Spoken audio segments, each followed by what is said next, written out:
My bully stole my girlfriend and legendary dragon egg, but he never knew I could permanently copy any magic willingly given to me. My name is Evan. This started during first period at school. Our entire class vanished. We woke inside a fantasy kingdom. Darius awakened first. Dragon Knight. The kingdom cheered. Then, no dragon appeared. My turn came next.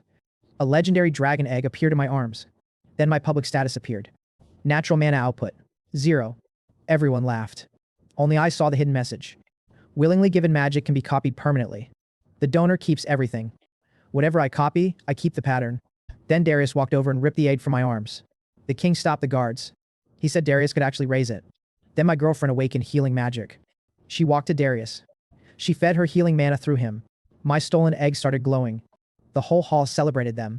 I slapped Darius across the face. 72 hours. I challenged him to a public duel. Loser kneels and wears the winner's support crest. Darius agreed because he thought I had already lost.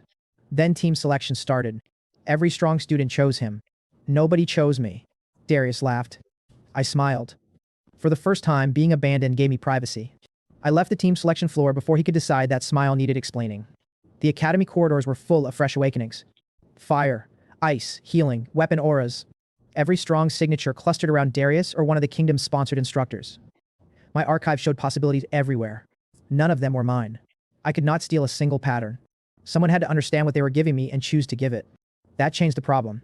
I did not need the strongest mage in the kingdom. I needed one person with a reason to trust me before Darius's crowd decided what my class was allowed to become. I headed toward the jobs nobody else wanted. The academy's outer ward smelled like wet stone and burnt paper. A warning bell was ringing somewhere beyond the practice wall. Most students walked the other direction. I followed it. An older mage stood inside a cracked silver circle with one knee on the ground. Later, I learned his name was Orin.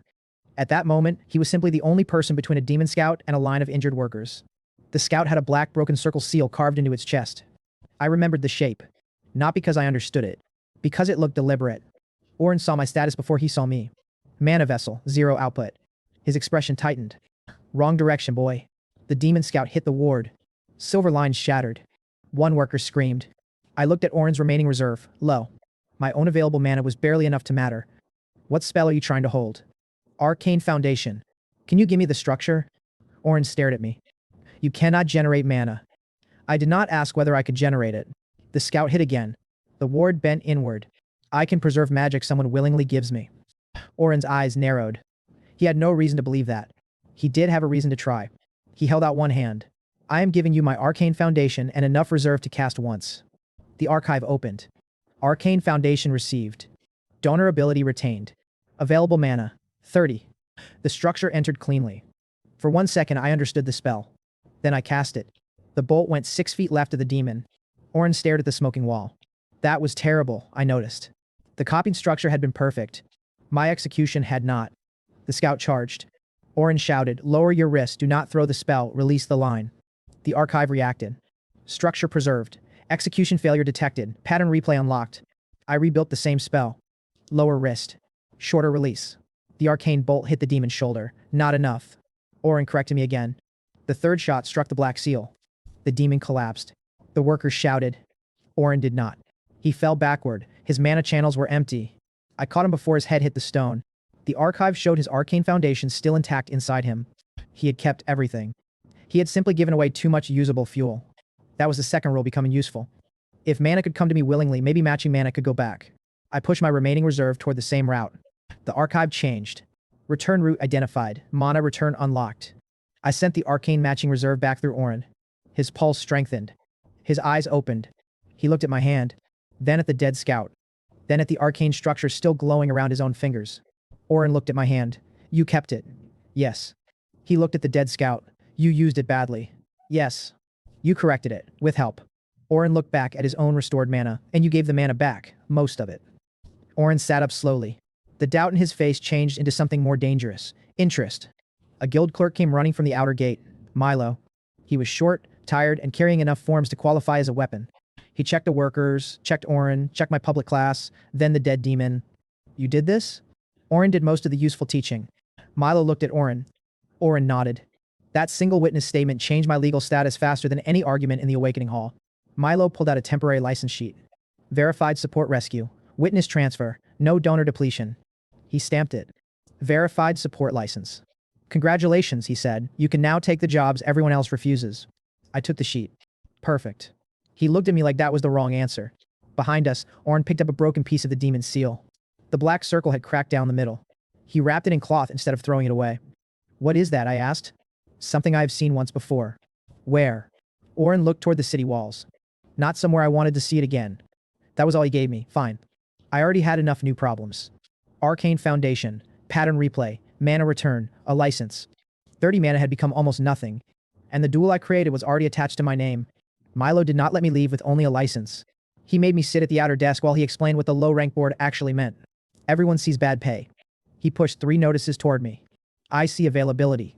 The first was a collapsed drain under a market. The second was a courier route nobody wanted because the road crossed weak monster territory but offered no bounty bonus.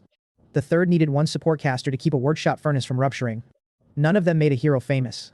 All of them placed support specialists in situations where their skills mattered more than rank. That was the economy Darius would ignore. I checked my remaining reserve, 9 mana. Oren saw the number. You are not taking 3 jobs. I was going to take one. You were looking at all 3. Milo looked between us. I like him. No, Oren said. You like paperwork created by injured children. I like billable paperwork. I kept 1 line of the exchange because it changed the decision. I chose the furnace job. Not because it paid best. Because it put me near a low-ranked barrier engineer without requiring me to explain the archive to anyone new. The workshop owner had already hired the specialist. My license only needed to prove I could support. That was how I started thinking about the next 72 hours. Not as a countdown. As a sequence of access problems. I needed donors. Donors required trust. Trust required visible work. Visible work required legal access and enough available mana to survive each proof. The archive could hold unlimited patterns. My day could not. My body could not. My reserve definitely could not. Oren made me write the numbers on the back of Milo's form. Available mana after the outer ward fight. 9. Safe arcane casts at current control. 2. Safe return route. 1 small transfer. Why write it? I asked. Because people become stupid around the word unlimited. He pointed at the archive status only I could see. Your storage may have no known ceiling. Your decisions do. That became the first progression rule I trusted more than the system window. At the workshop, I did not copy anything. I helped the barrier engineer vent the furnace using arcane to break 1 jammed release pin. 1 cast. Then I stopped. The owner paid Milo. The barrier engineer watched my 0 output status and the finished repair. What exactly are you, underfunded? He laughed. No gift, no new pattern, still useful. The work proved I did not need every encounter to end with a new power. That mattered because I did not want every useful encounter to become an excuse to grab another spell. When I returned to Oren's ward after dark, he had placed the black broken circle fragment under 3 layers of glass. It still gave off no mana. Appraisal still returned nothing useful. Unknown material, unknown origin, deliberate structure. Oren tapped the case. If you see this shape again, do not touch it just because the person holding it smiles. At the time, that sounded overly specific. Later, it would save me from archiving a curse. A royal projection lit the skyline before I could ask another question. Darius stood beside the legendary egg inside a crown scale sponsored training circle. Lena fed Saimana through a channel. The shell glowed brighter. The message underneath was public. Dragonite resonance, rising. No numeric countdown, no day counter, just pressure. Darius was using every advantage he had. I had spent my evening repairing a furnace for almost no money, and somehow I still preferred my route. Because the people on it were learning what I actually did before they decided what I was worth. I folded the first paid work order into my license case. Tomorrow, Milo had an aqueduct job nobody wanted. The request specified 1 missing role. Air Scout. That was the next person I needed to meet. The academy kept my challenge active while I trained outside its elite halls, so every detour now had to earn its place. Milo's rejected job board looked better than the academy ranking hall. Bad pay, bad terrain, no prestige, exactly what I needed. The first notice requested an Air Scout for a collapsed aqueduct.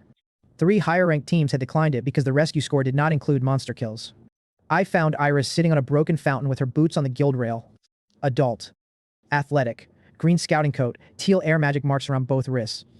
Her application status floated beside her. Air Scout. Damage rating, low. Party offers, none. She looked at my 0 output class. Then at my support license. Iris looked at my status. You are the slap guy.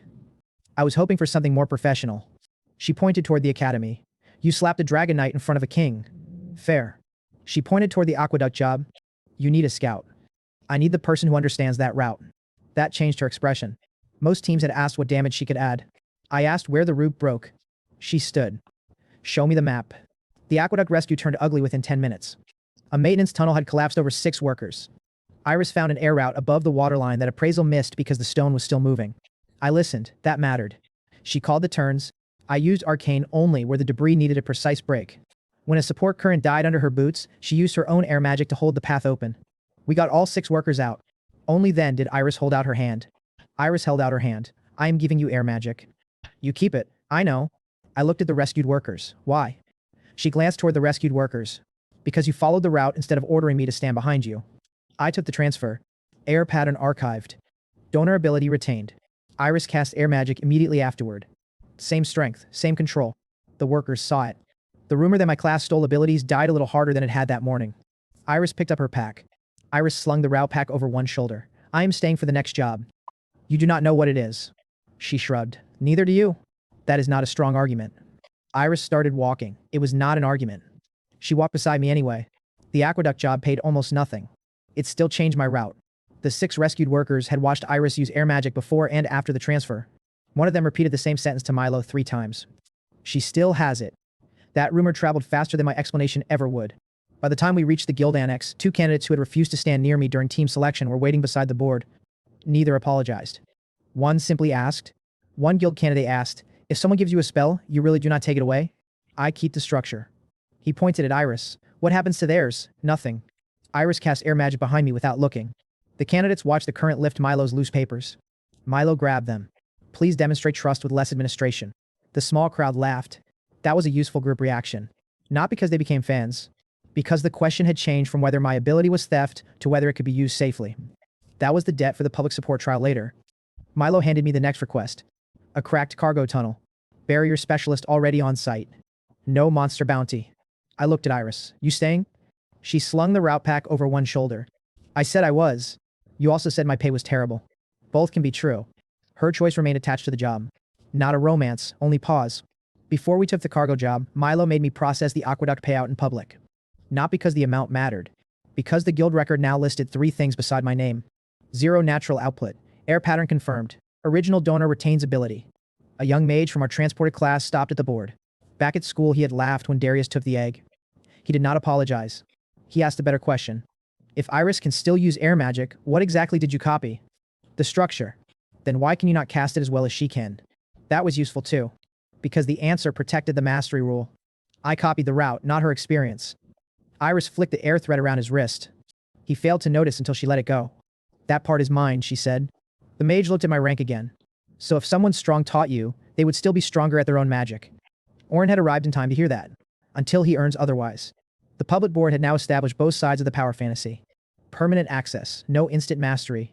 That balance needed to be clear before my archive grew any larger. The next rejected request needed barrier support at a cracked cargo tunnel. Gavin was already there. Older than us. Broad shoulders, low-rank defensive class. He had been holding one barrier across the tunnel for almost an hour, while a stronger party waited for permission to blast through the blockage. I did not ask for his spell. I helped keep his barrier alive.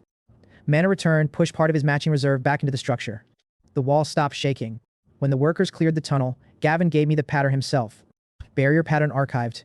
He cast the same barrier again in front of everyone. Nothing missing. Another rumor died. Orin met us at his workshop that evening. He had the original broken circle fragment on one table. On the other sat a black gold resonance crystal he had made from the pulse my stolen egg released before Darius took it. Orin tapped the black gold crystal. The egg touched your mana structure voluntarily before the king gave it away.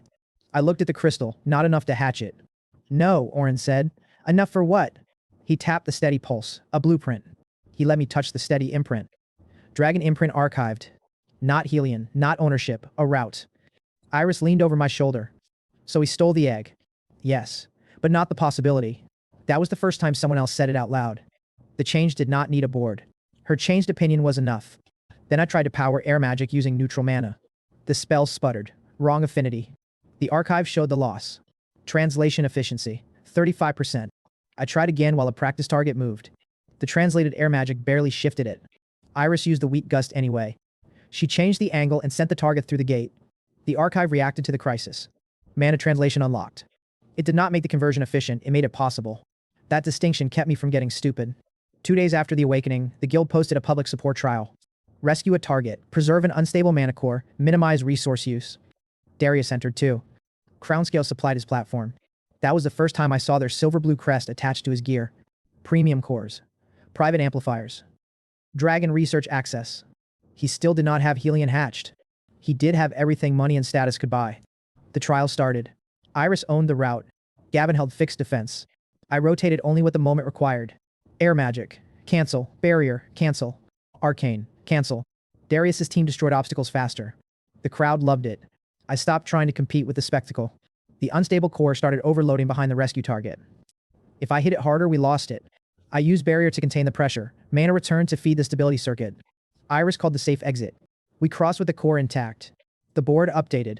Rescue time. First. Resource use. First. Core preservation. Complete. Darius's result arrived first. He destroyed the obstacle wall in one attack. The damage crystal overloaded.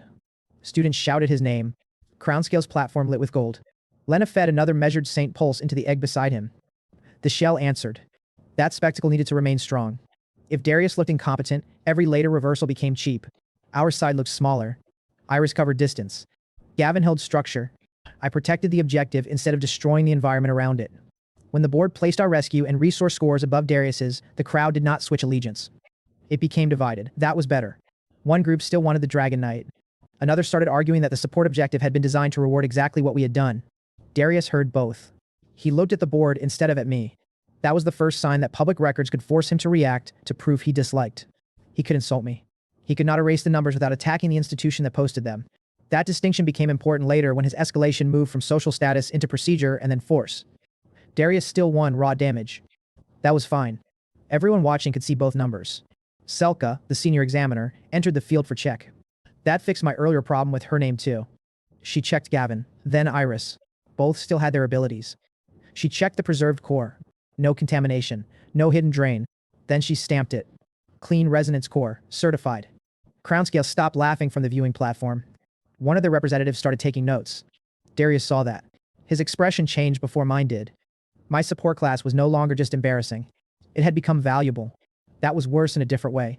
The clean core pulsed in my hand. The dragon imprint answered. For half a second, black gold wings appeared inside the crystal. Iris saw them too. Darius was turning every spare hour into raw power, and whatever had just opened those wings had to become useful before we met. The wings appeared again the next morning.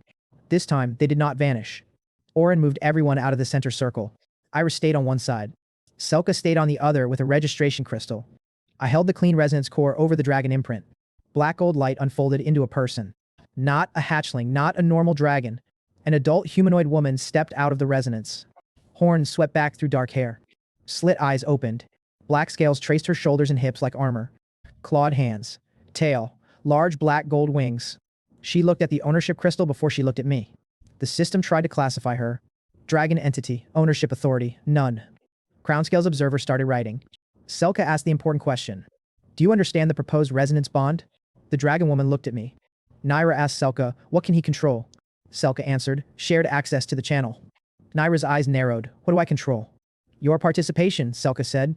She considered that, then touched my hand. I accept the channel. The crystal updated. Voluntary resonance bond. Accepted. Her name entered the record, Naira. The dragon channel opened between us. Power hit my archive. Not infinite, not free. Renewable enough to matter. Naira pulled her hand back before I could test anything. Do not spend it yet. I blinked. Why? Because you just met me. Iris laughed. I liked Naira immediately. That was probably dangerous. Selka made Naira repeat the choice once for the record. Not because she doubted her. Because a dragon-shaped legal category with no owner had apparently never crossed the academy desk before. State your relationship to Evan. Naira looked at me. I expected something formal. Temporary resonance partner. The crystal accepted it. Iris raised an eyebrow. Temporary? Naira looked at her. Permanent decisions made on the first morning are usually traps. I tried not to smile. Naira noticed. You are included in that statement. Understood. The line carried more than humor. She had chosen the bond and still reserved the right to redefine it. That was the relationship model the whole power system needed. Crownscale's observer asked whether the dragon channel could be transferred to Darius if a court recognized him as a superior dragon knight. Naira answered before Selka. No. The observer tried again. On what basis? My basis. That ended the question. For the first time since Lena walked to Darius, I felt something in my chest loosen. Not because Naira had replaced her. Because someone powerful stood beside me without needing my status to justify it. I did not turn that feeling into a confession. The next test was already loading. Crownscale requested temporary custody review before lunch. Selka refused to process it without Naira's consent. Naira said no. That was the first practical proof that the bond was not ownership. The second came in training. I told Naira to stand inside the center ring while I tested translated barrier. She looked at the ring, then at the falling practice stones. Quote, no. I need the measurement. You need the left support. She pointed. The stone rig was about to rotate off axis. She was right. I changed the setup. The rig failed exactly where she said it would have. Her refusal saved the training frame, and my injured pride. Iris crossed her arms.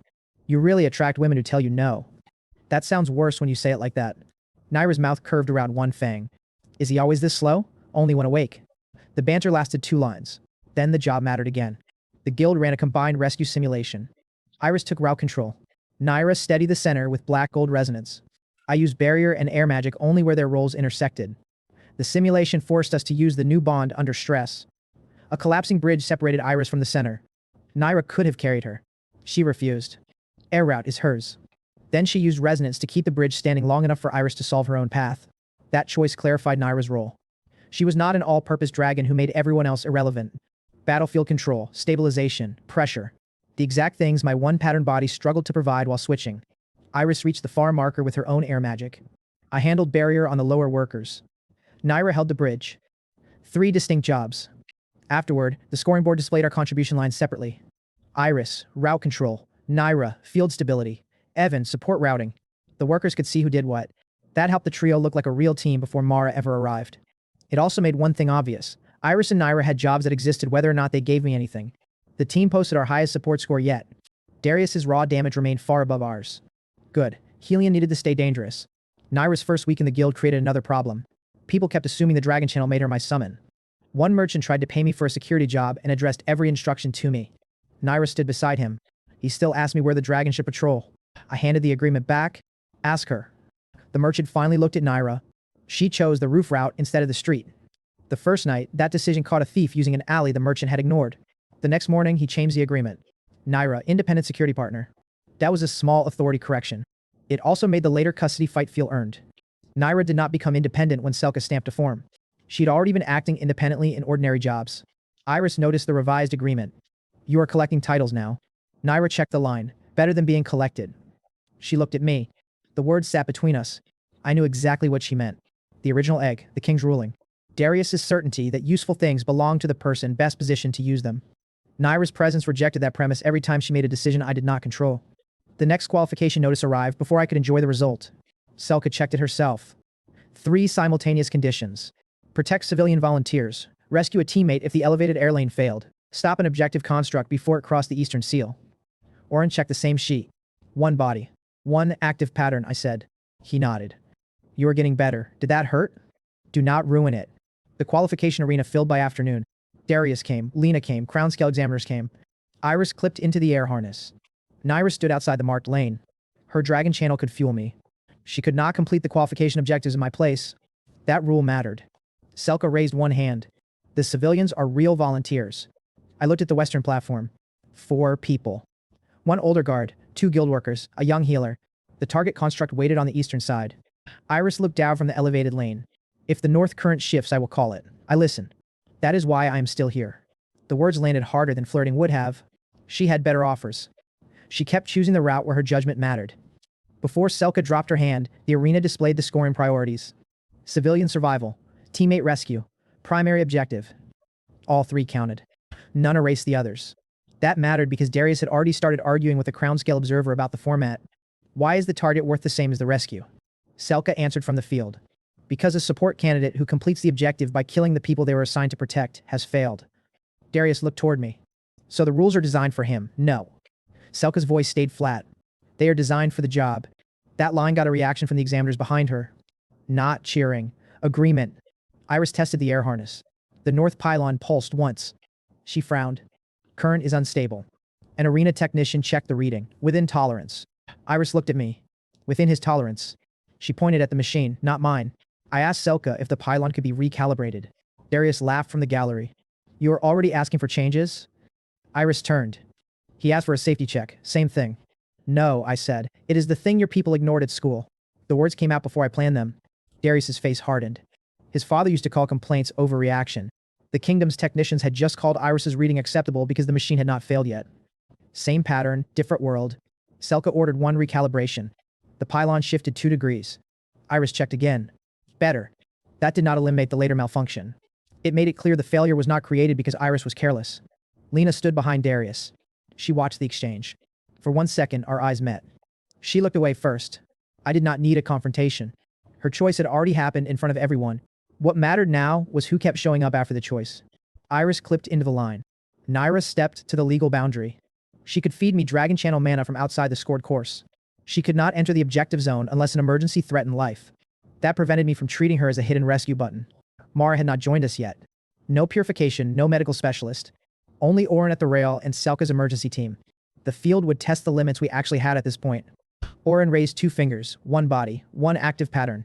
I nodded. Then I checked my brace-free arm. Healthy enough? For now. The target construct lowered into starting position. The civilian platform began its first vibration cycle. Iris bent at the knees. Darius stopped laughing. The next 60 seconds would put every lesson so far in the same frame. The horn sounded. The target sprinted. The civilian platform began collapsing. I opened barrier. The target crossed the first gate. Iris launched. The north current shifted. She corrected. The target crossed the second gate. The platform lost a support pillar. I held barrier. Iris reached for the final lever. Then the air pylon above her exploded. Her safety line snapped sideways. She fell toward the maintenance trench. The target hit the final corridor. The civilian screamed as the platform tilted.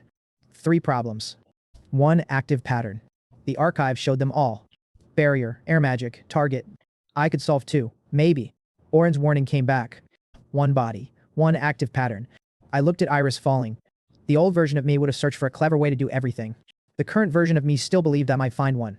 I held barrier for the civilians. Then reached for air magic. The 2 structures collided inside the same channel. Pain shot through my arm. The archive flashed. Simultaneous routing failure.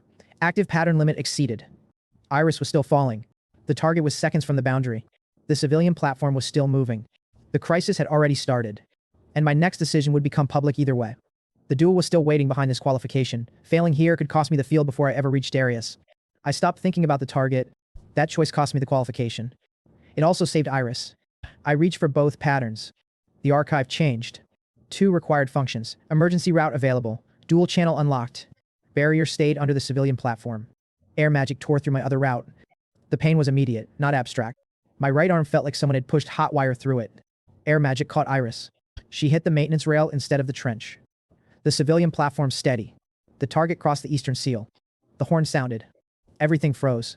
Selka's board printed the result in letters large enough for the whole arena. Rescue complete. Event objective failed. No applause. Darius' smile came back. Lena stared at my arm. Crown Scales examiners looked at the board. Iris climbed out of the trench. All 4 civilians were alive. That did not change the second line. Selka checked them herself, then the target. One examiner asked whether the rescue should override the failed objective because the pylon had malfunctioned. Selka shook her head. No. She looked at me. You completed the rescue. Then the red line. You failed the objective. I nodded. Record it. Darius leaned over the rail. So much for the miracle class. That insult almost worked. Then my hand went numb. Oren reached me before I hit the ground. He pressed 2 fingers against the channel.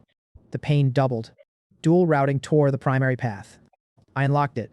You also damaged the road carrying it. Naira stepped through the medical boundary once Selka cleared her. Naira looked at me. You knew 1 route was insufficient. Yes. You used 2 anyway. Iris was falling, I said. Naira's eyes narrowed. I am not questioning the rescue. That mattered.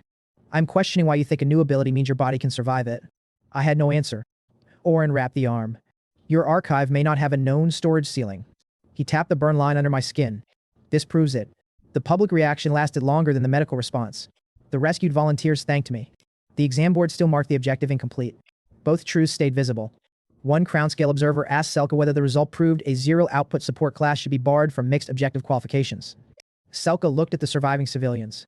Then at the escaped target record. No. The observer waited. She continued. It proves his current method is insufficient. That sentence helped more than sympathy. It did not turn the failure into secret success. It defined the fix. Darius heard it too. He tried to turn the failure into humiliation. Your own examiner says you are insufficient. Selka did not look at him. Current method. Darius' smile thinned. The distinction mattered. Iris reached the medical platform with dust across her face and a cut on 1 palm. She did not hug me. She put the failed objective sheet on my chest. Keep this. Why? So next time you decide to do 3 jobs, I can hit you with it. That was 1 line of humor attached to the method change. Then she looked at my arm. Thank you for catching me. You called the pylon. And you listened too late. Also true.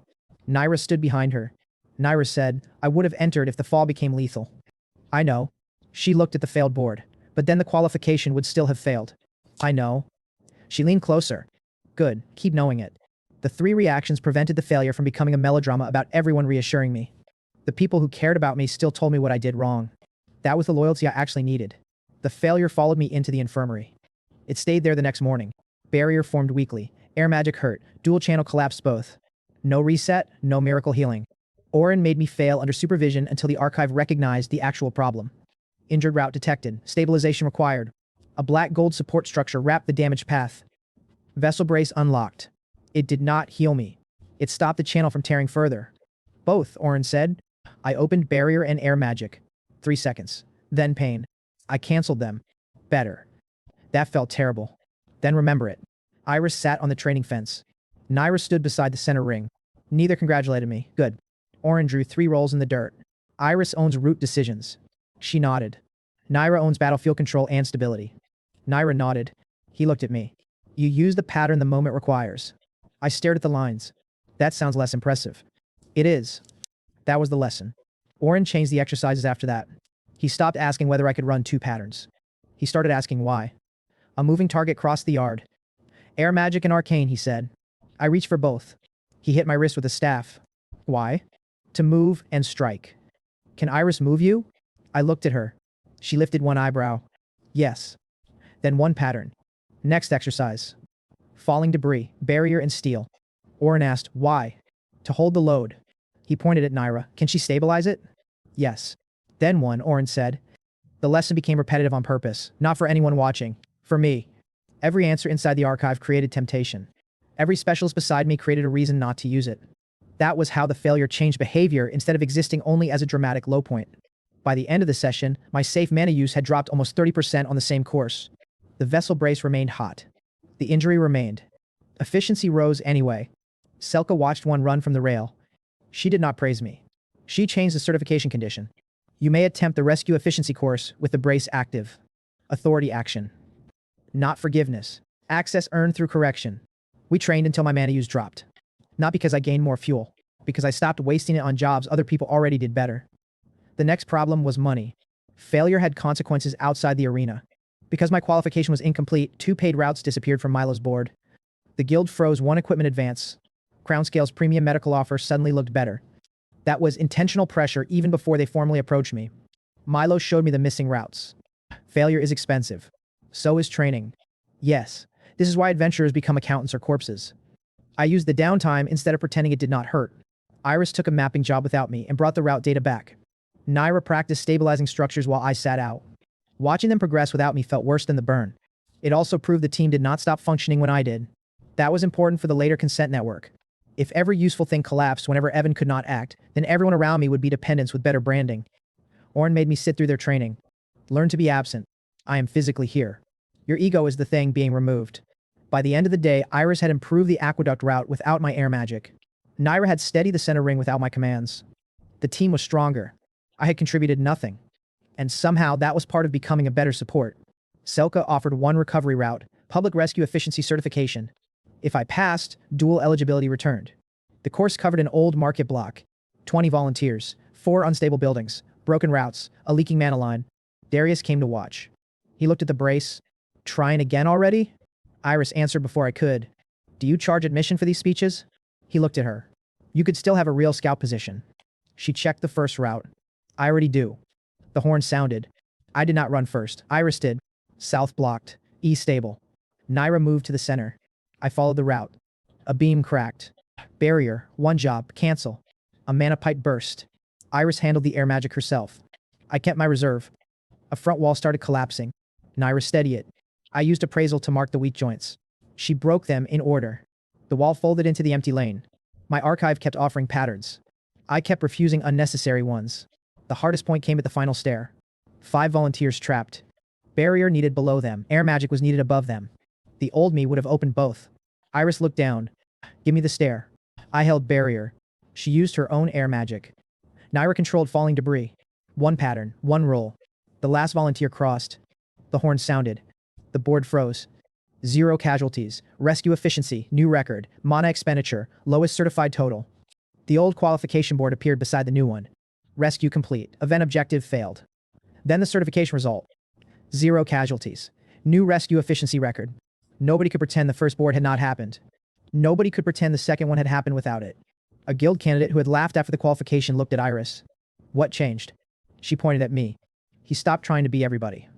Naira added, mostly, that small crowd reaction was more valuable than turning the record into a victory parade. Everyone watching understood the causal chain. Failure, method change, record. The market erupted. Selka checked the result. Record confirmed. My duel eligibility returned. Darius stopped smiling. He studied the board, then me. You found a way to make weak people useful. Not useless anymore. A new argument. That was progress. He pointed toward Naira and Iris.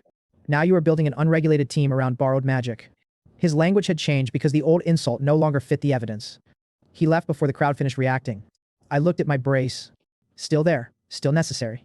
The failure had changed the method. That was more useful than pretending it had never happened. Milo arrived with our payment. He was followed by a woman in white and gold healer robes carrying a sealed clinic request. Silver hair, calm eyes, purification marks around both hands. She looked at the burn under my brace before she looked at the record board. Mara, she introduced herself. Your next job is a contamination ward. Iris glanced at me, Naira did too. Mara held up the case file. Ordinary healing is making it worse. That was the kind of problem my archive had become good at finding. Not a spell I could take, a role we did not have. Crown Scale offered speed because everyone knew I no longer had the luxury of building the slow way before the duel. Mara's clinic smelled cleaner than any place with that many sick people should. Every blanket had been replaced, every floor washed. The black veins under the patient's skin kept returning anyway. Mara moved between beds with white gold light wrapped around her hands. She did not heal the wounds first. She peeled corruption away from them. A junior healer tried restoration on a cut. The flesh closed. 3 seconds later, black lines appeared under the new skin. Mara separated the corruption before it spread. That, she said, is why normal healing fails. The missing roll was visible before anyone gave me anything. Purification first, healing second. The clinic gave each of us a job before anyone discussed magic. Iris marked which corridors remained clean. Naira held the central ceiling without opening her wings fully. Her registration was still temporary, but no one in the ward cared what a legal category called her. Mara cared about one thing. Do not move contaminated patients through a clean route until I mark them. I tried to help the first healer carry a stretcher. Mara stopped me with one look. You are the barrier. I can carry. So can the 6 people without a copied spell archive and an injured future. She pointed at the East Hall. Use the roll only you have here. That line mattered because it continued the post-failure method. I stopped collecting jobs. I held the corridor. When the next contamination pulse hit, my barrier took it. Purification residue on the surface started turning black. Mara shouted, drop it before the structure records the contamination. I canceled immediately. The archive stayed clean.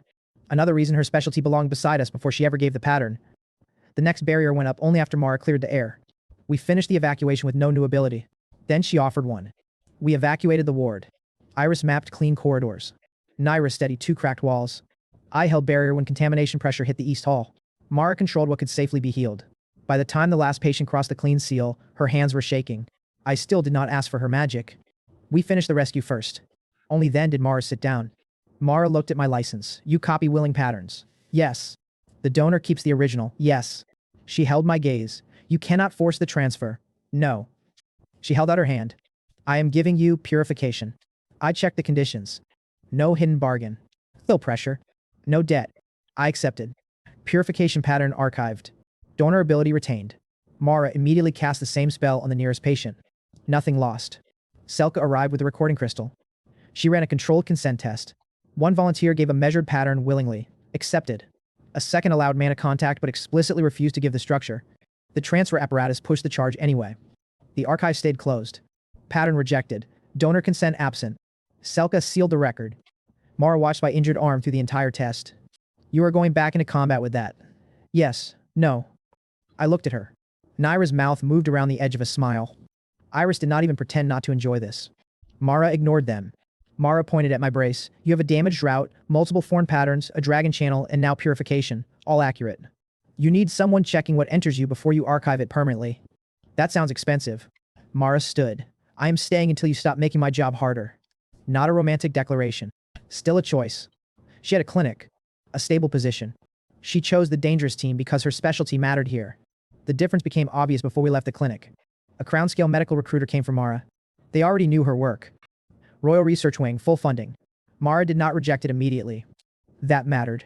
She asked about access to contamination samples, private lab time, patient quotas. The recruiter answered everything. The offer was good. Then one clause appeared.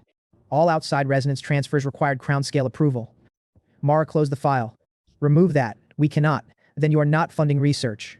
She handed it back. You are buying a gate. That was the first economic per status escalation landing on one of my allies instead of only on me. Iris watched the exchange. Naira watched Mara. By the time we walked out, the three of them had each made an independent choice for a different reason. The three of them were now a real recurring team, not three names collected for appearances. Not because all three were in love with me. Because all three had rejected easier status to keep a role beside me. The chemistry could grow from that. That made Iris, Naira, and Mara three different reasons people could stand beside me. Route, control, safety. The trio existed before Crownscale tried to buy it. Their representative arrived that afternoon. He did not threaten us. He brought solutions.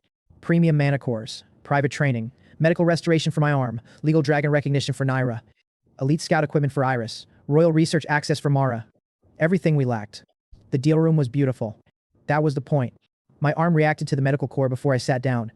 Crownscale's legal officer noticed. Channel restoration is included. He slid the pages toward me. Appraisal highlighted the benefits first. Real, valuable. Then the strings.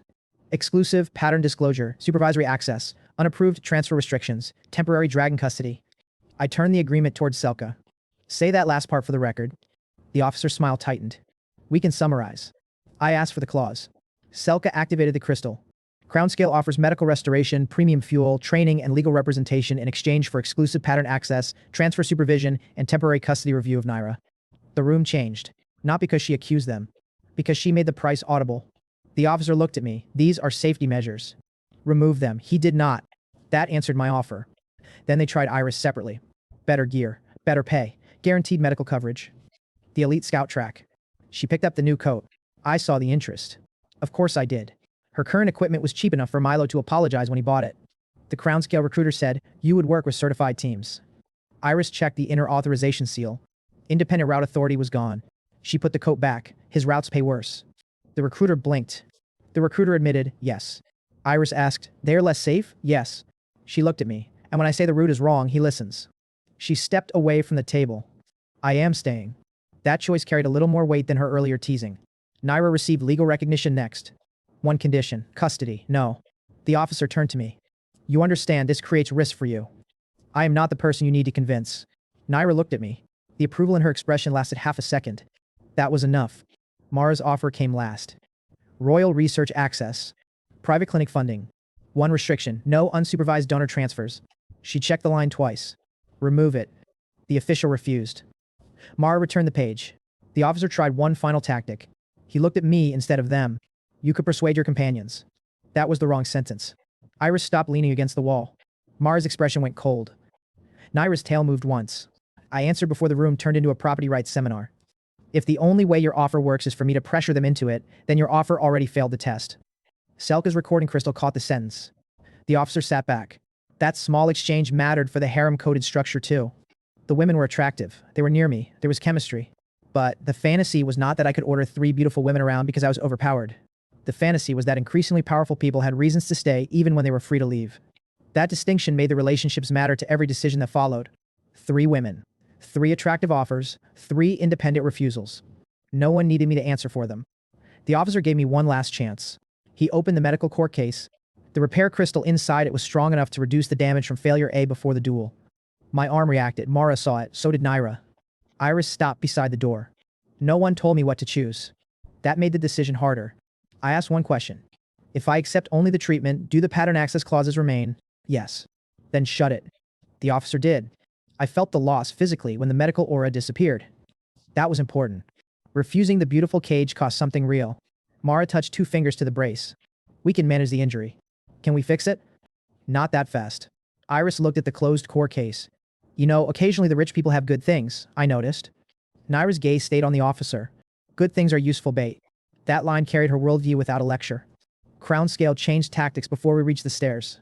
The premium medical referral disappeared from my license. Transport houses stopped accepting Milo's requests. A training slot vanished. Economic pressure. Clean, legal, effective. Crownscale's pushback hit the team separately. Iris's normal equipment repair was delayed because the approved workshop suddenly had no open slots. Mara's contamination samples were denied access to a royal analyzer. Naira's temporary court permit was flagged for additional review. None of the actions were dramatic enough to call an attack. Together, they changed our preparation. Iris dropped a cracked air buckle onto the table. This is what polite warfare looks like. Mara set a sealed sample beside it. My clinic can still analyze this. It will take longer. Naira looked at the permit denial. I can train outside. I watched them adapt. No one asked whether staying was still worth it. That was the relationship receipt I needed more than flirting. Still, Iris looked at me after everyone finished listing the losses. You are aware your route has terrible benefits. I have been told. Naira added. His compensation package includes being chased by institutions. Mara checked my brace. And mandatory medical supervision.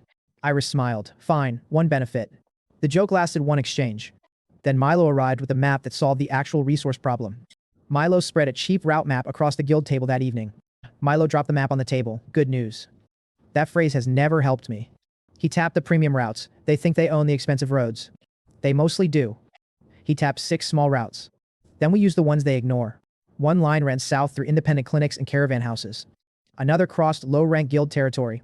A third passed the Academy Evidence Office. Mara stood near enough to check my brace without asking. Iris leaned over the map on my other side. Naira rested one claw on the route toward the Dragon Court. For one strange second, I understood what Darius saw when he looked at us. Not dependence. A structure he had not built. That was why he wanted it regulated. The next crown scale notice arrived before midnight. Dependency review, companion safety inquiry, unregistered dragon status hearing. Procedure came next. If that failed, I doubted they would stay polite. Crown scale could slow our preparation, but none of it paused the duel Darius was already building toward. Selka called the dependency hearing the next morning. Crown Scale's advocate arrived with 3 files. Iris's elite scout offer. Naira's unregistered dragon status. Mara's royal research offer. Each one looked different. The argument underneath was identical. Everyone beside me had something to gain by leaving. Therefore, Crown Scale argued, anyone who stayed must be dependent on me. Iris laughed. The advocate looked at her. Something amusing? I can leave whenever I want. That is what we are testing. I stayed quiet. Selka noticed. Good. The point was that I did not answer for them. Mara went next. I have a clinic position waiting. Then why remain? Because his transfer network is becoming medically dangerous enough to require someone who can tell him no. The advocate looked at me. Mara did too. I did not argue. Naira stood instead of sitting. The Crown Scale advocate said, you receive energy through his dragon channel. Naira answered, he receives energy through mine. So separation would reduce your shared capabilities. Yes. The advocate leaned forward. Then you are dependent. Naira placed one claw on the white table. You are dependent on air. The advocate frowned. That still cannot make the air your owner. Milo turned a cough into something almost like laughter. Selka stopped the exchange. She placed a pressure crystal beside the recording seal. This device measures physical stress during a consent statement. I did not like it. Neither did the archive. The crystal showed interest when Iris was offered better gear. Stress when Naira was threatened with restricted access. Temptation when Mara heard the research budget. None of that proved force. The real question was whether the choices remained theirs. The archive tried to split intention from pressure. It could not do it cleanly yet. Consent signal ambiguous. Pressure detected. Intent resolution incomplete. Selka saw my expression. You cannot certify it. Not yet. That answer postponed the ruling. It also kept me from lying. Crown Scale requested temporary custody review of Naira while the investigation continued. Selka refused immediate transfer. Status remains unchanged until the evidence is complete. Crown Scale did get one temporary ruling. Naira could not enter the Royal Dragon Court until the dependency review finished. The restriction was narrow. Still a real cost. Darius sent a message within minutes. Looks like your dragon cannot watch the duel. Naira checked it. Then handed the crystal back to Milo. Tell him I am not his audience. Milo looked at me. I am not sending that. Why? Because it is better in person. The restriction forced us to move Naira's next training session to a public yard outside Crown Scale jurisdiction. That forced the dispute to change our actual training and resources. Iris ran route drills. Mara checked my brace. Naira learned the court layout from projected markers she was not legally allowed to enter. We adapted around the rule instead of sitting at a table for another 1,000 words. Selka noticed. By the time the contaminated gift arrived, procedure had already changed our resources, location, and preparation. Procedure had reached its limit for the day. Then somebody tried a different method. A Crown Scale courier arrived with what he called a peace offering. One stabilizing flame pattern, one volunteer. No agreement, no threat. The donor understood the transfer. He wanted it to work. Mara checked him. Selka recorded it. Everything looked clean. I touched his hand. The mana entered willingly. Then something black moved inside the structure. Mara grabbed my wrist. I broke contact. The archive flashed. Voluntary source confirmed. Pattern integrity failure. Hidden command layer detected. A broken black circle wrapped around the spell. Same shape as the demon scout. The structure tried to settle into storage. A black old wall formed around it. Pattern quarantine unlocked. Contaminated structure sealed. The volunteer went pale. I did not know. I believe you, Mara said. That was the dangerous part. Selka sealed the sample as evidence. Crownscale denied authorizing the hidden layer. She did not accuse them. She did something worse for whoever was responsible. She preserved the proof. Selka's interim ruling created one more requirement. Every future transfer had to be logged until the investigation closed. Crownscale called that oversight. Milo called it free evidence. We turned it into an advantage. Each low-ranked donor who worked with us received a copy of the receipt. Pattern given, ability retained, reserve returned when possible, no exclusivity. The paperwork that was supposed to slow us down started building a documented trust network. Crownscale's advocate realized that during the second hearing, you are using compliance records as recruitment. No, Milo said. People are reading them. That distinction mattered. The procedural attack was producing evidence the faction could not easily erase. Darius appeared through a private message after the hearing. His tone had changed again. No more useless, no more lucky. You are turning clerks and low-rank workers into a shield. I looked at the stack of receipts. No, they are using their own names. His expression hardened. That was when the South Road assignment arrived. The next escalation was not another form. It was a monster waiting under a road marker. Milo found us a South Road caravan job that afternoon. Cheap route, independent transport, no Crownscale gate required. Iris scouted. Mara stayed beside the medical cart. Naira guarded the center. 3 hired escorts came with the job. One was Hawk, low-rank detection affinity. Quiet, nervous. I noticed both. At dusk, Iris stopped the caravan. Marker moved. A roadside shrine stone had been shifted 6 feet. Appraisal found the broken circle pulse underneath. I shouted for the wagons to reverse. The road opened. A demon-marked beast climbed from the ravine. Black plates moved over its body.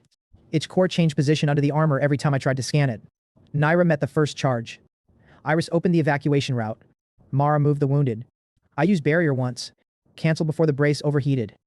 The other hired guards broke formation. One shouted at Hawk, this was supposed to chase him. Hawk froze. Everything useful about the ambush became obvious at once. Darius's people had expected the monster to lock onto my dragon channel. They had not cared about the caravan. Hawk looked at the families running past him. He said it would ignore them. The beast hit Naira's stability field. She slid backward. Core? She asked, moving. The other 2 hired guards ran.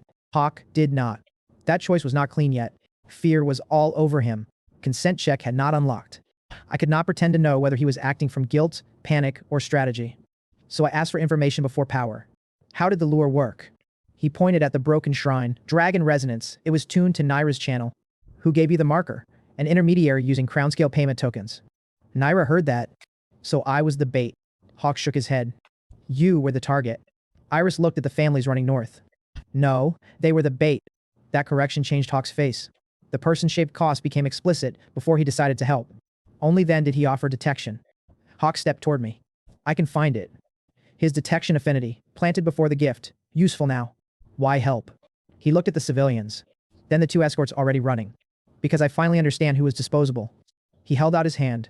I'm giving you detection. The archive accepted it. Detection pattern archived. Hawk kept the spell too.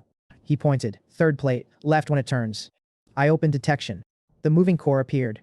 Iris cut across the beast's face with air magic. It turned. Naira pinned the front legs. The core shifted.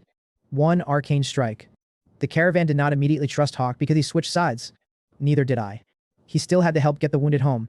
Mara put him on stretcher duty. Iris made him walk the route he had helped compromise. Naira watched him closely enough that he stopped trying to explain himself. Halfway back, Hawk finally spoke. I thought Darius would reward us if we proved you were dangerous. What changed? He looked toward the family whose wagon had almost gone into the ravine. He sent the same monster through them. That was the person-shaped reversal. Darius's sabotage did not fail because Hawk suddenly liked me. It failed because Darius treated his own helper as expendable. Hawk handed over the payment token himself. Detection was useful. The confession was more useful. The beast dropped. Hawk gave Selka the intermediary names and payment token before midnight. The ambush changed how the hearing felt.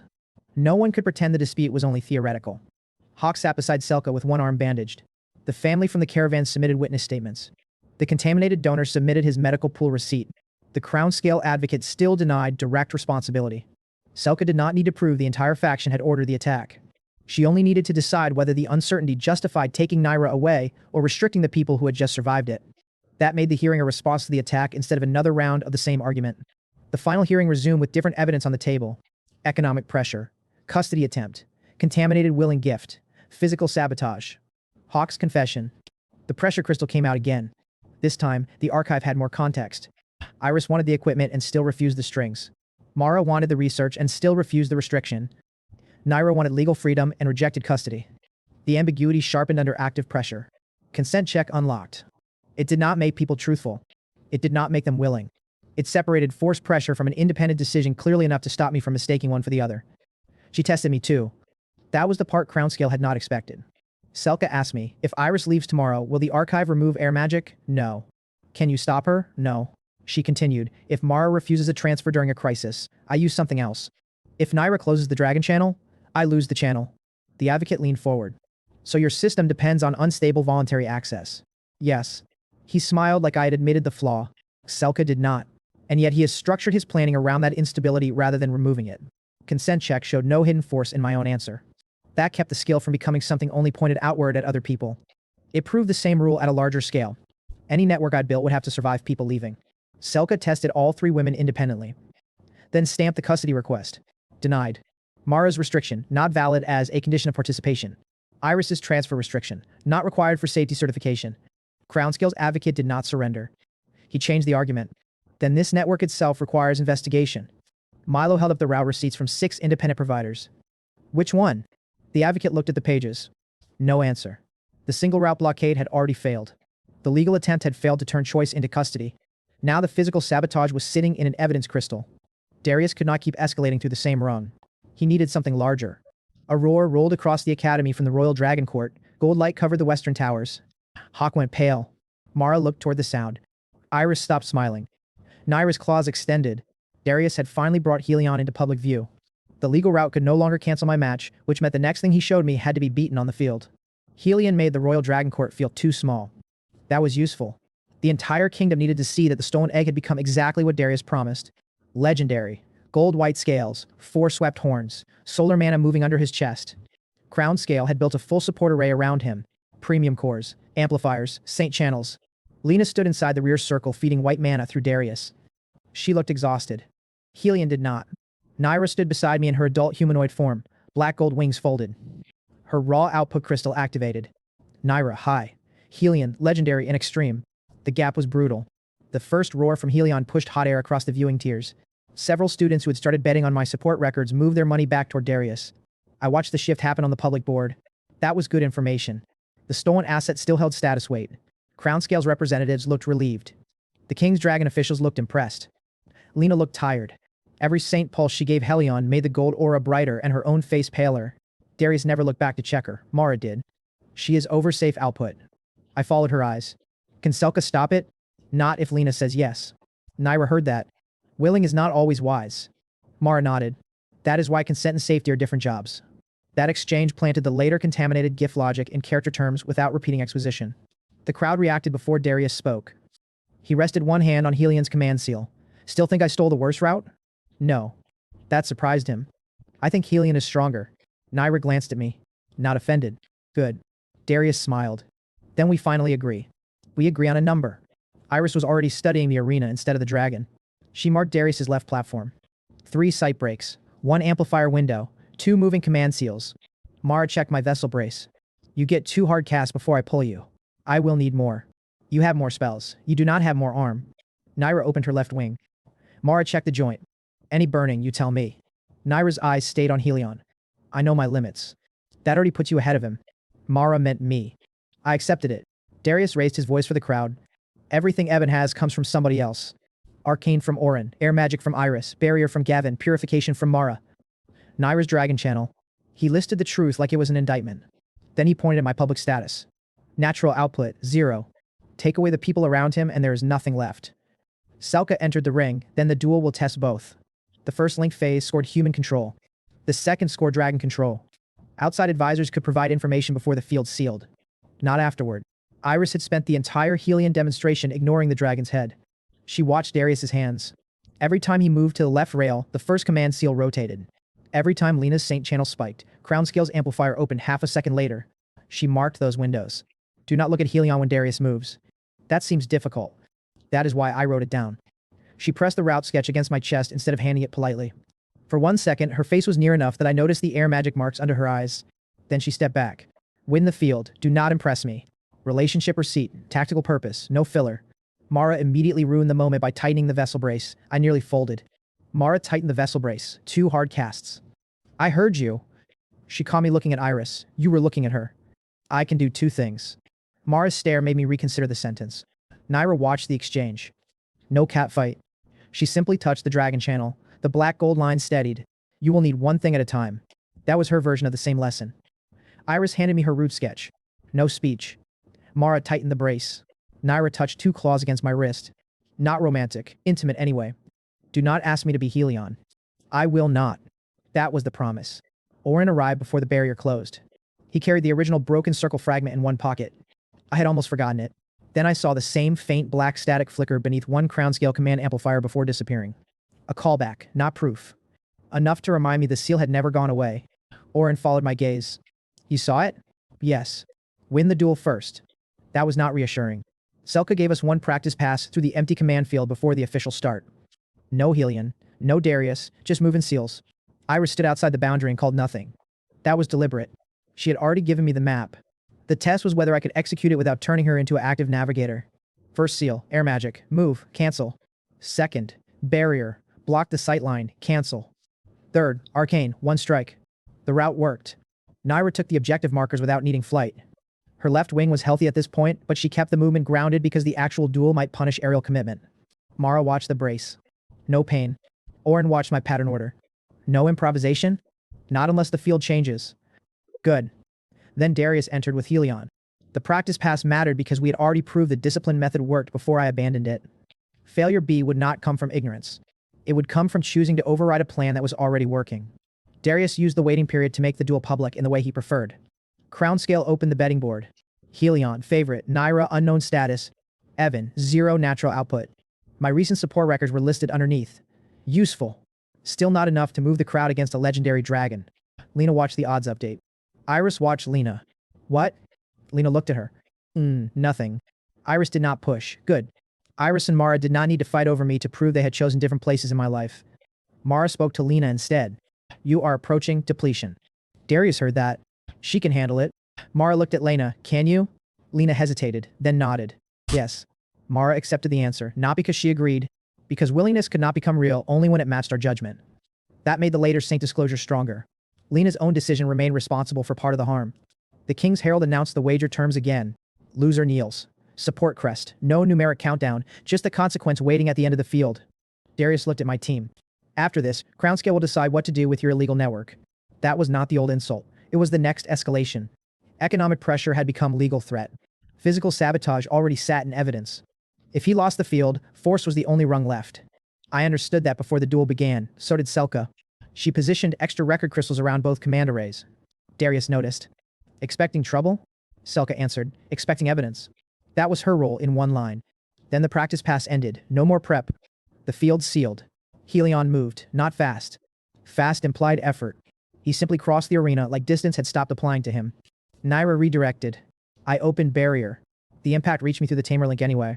Pain hit the brace. Darius smiled. Iris's map stayed in my head. Do not contest the center, use the sight breaks, make Darius commit. I did. For the first exchange, it worked. Air magic changed my angle. Barrier blocked one command seal. Naira took a side marker. The crowd went quiet. Darius's smile narrowed. Then Crown Scale's amplifier opened. Lena's Saint channel flared. Helion's output doubled. The arena light turned gold. Every pattern in my archive offered an answer. Barrier, air magic, arcane. Dragon channel, translation, dual channel. My mistake was not forgetting the lesson from failure A. My mistake was believing I had mastered it enough to break the rules safely. I saw the raw gap and decided breath could erase it. Orin shouted something from outside the field. The barrier muted him. Mara's 2-cast limit stayed in my head. Naira's warning stayed there too. Do not ask me to be Helion. Before I broke the rule, the field gave me a chance not to. Helion took the center. Naira gave ground deliberately. Darius expected me to panic. I held. Iris's first command window opened. Air magic. 1 burst. Naira crossed behind the west marker. I canceled. No pain. The second window opened. Barrier. 1 second. Darius's command seal hesitated.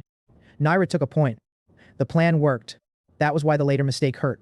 I had proof the disciplined version could succeed. Then Helion's raw output doubled. The crowd roared.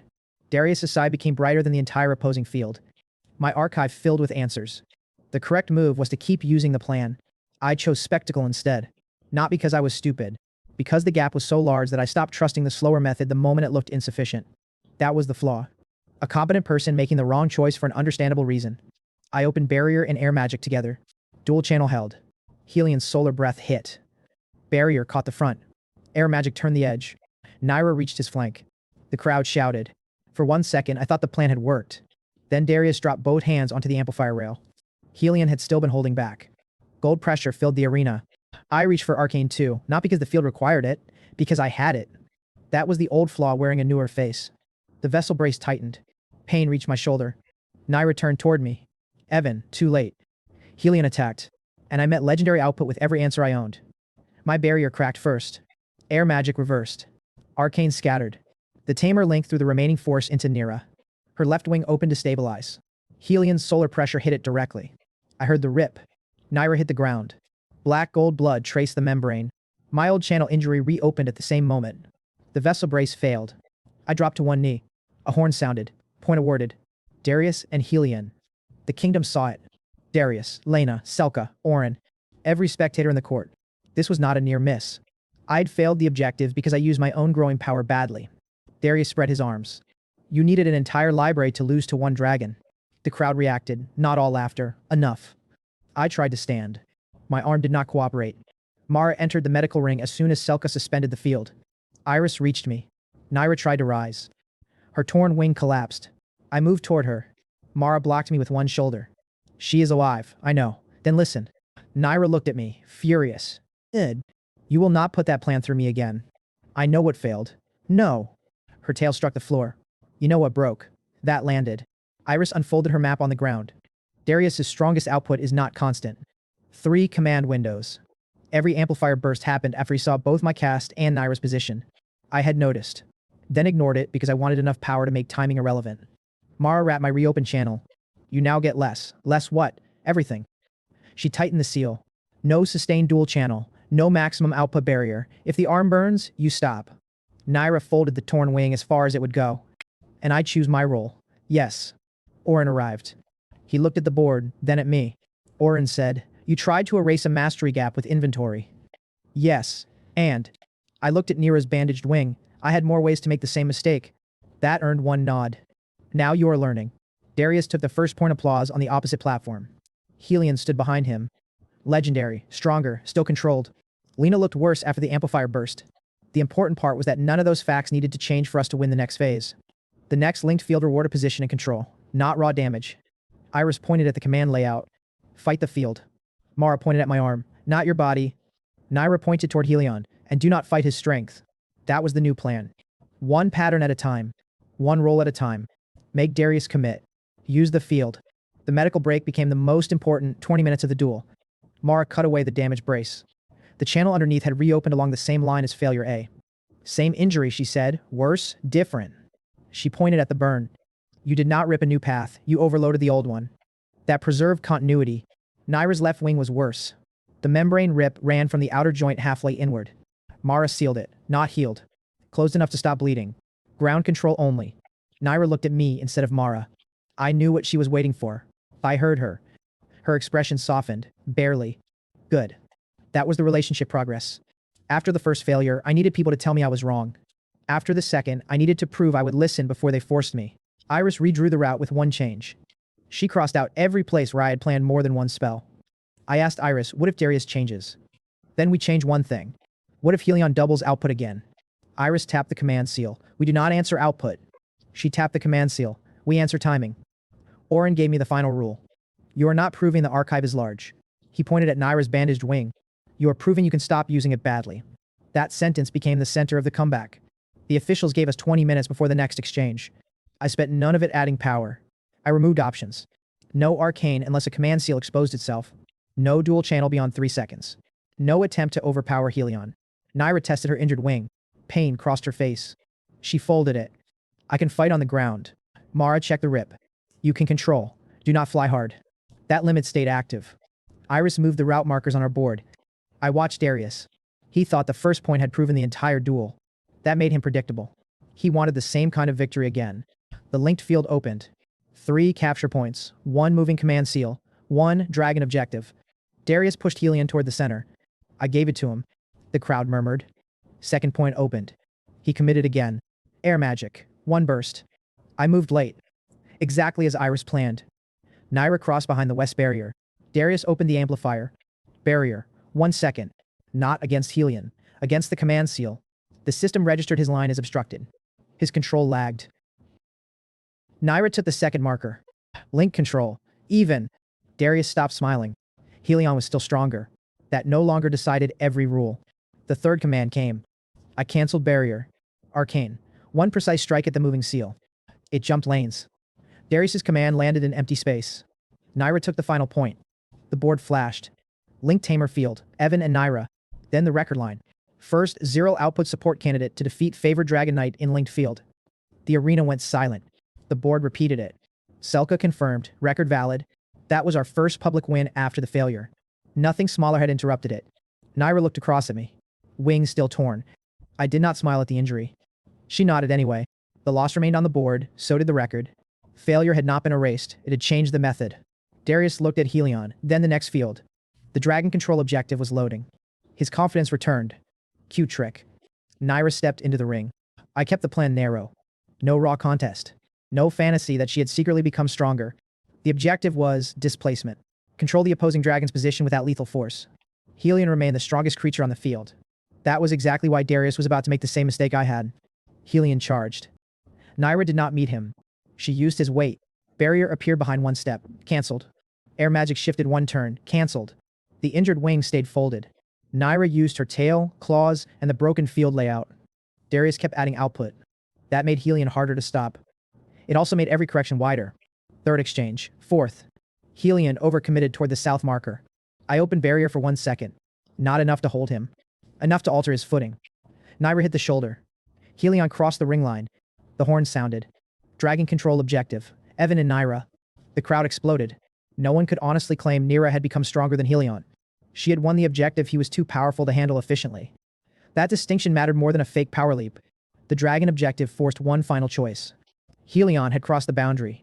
The rules allowed me to keep pressing until Selka called the point. A larger victory margin, a cleaner humiliation. I stopped. Naira stopped too. No extra hit, no attempt to force Helion down. Selka saw it. So did the king's observers. Darius shouted from the platform. Finish him. I looked at Helion. The legendary dragon was still standing, still stronger. The objective had already been won. We are finished. That decision mattered later when Helion had to decide whether I was another person trying to turn his strength into property. Naira stepped back beside me, her bandaged wing shook. She had won without pretending the injury vanished. Darius stepped off his platform before Selka announced the total. She stopped him. The board has not sealed. It is obvious, yes. She activated the final record. Duel result. Evan, support crest penalty, active. The white crest appeared on Darius's uniform. Small, permanent under the wager terms, visible. He stared at it. No. Selka held up the agreement he signed. You accepted the condition. He grabbed at the crest. It did not move. For the first time since school, his father was not standing nearby to make the consequence disappear.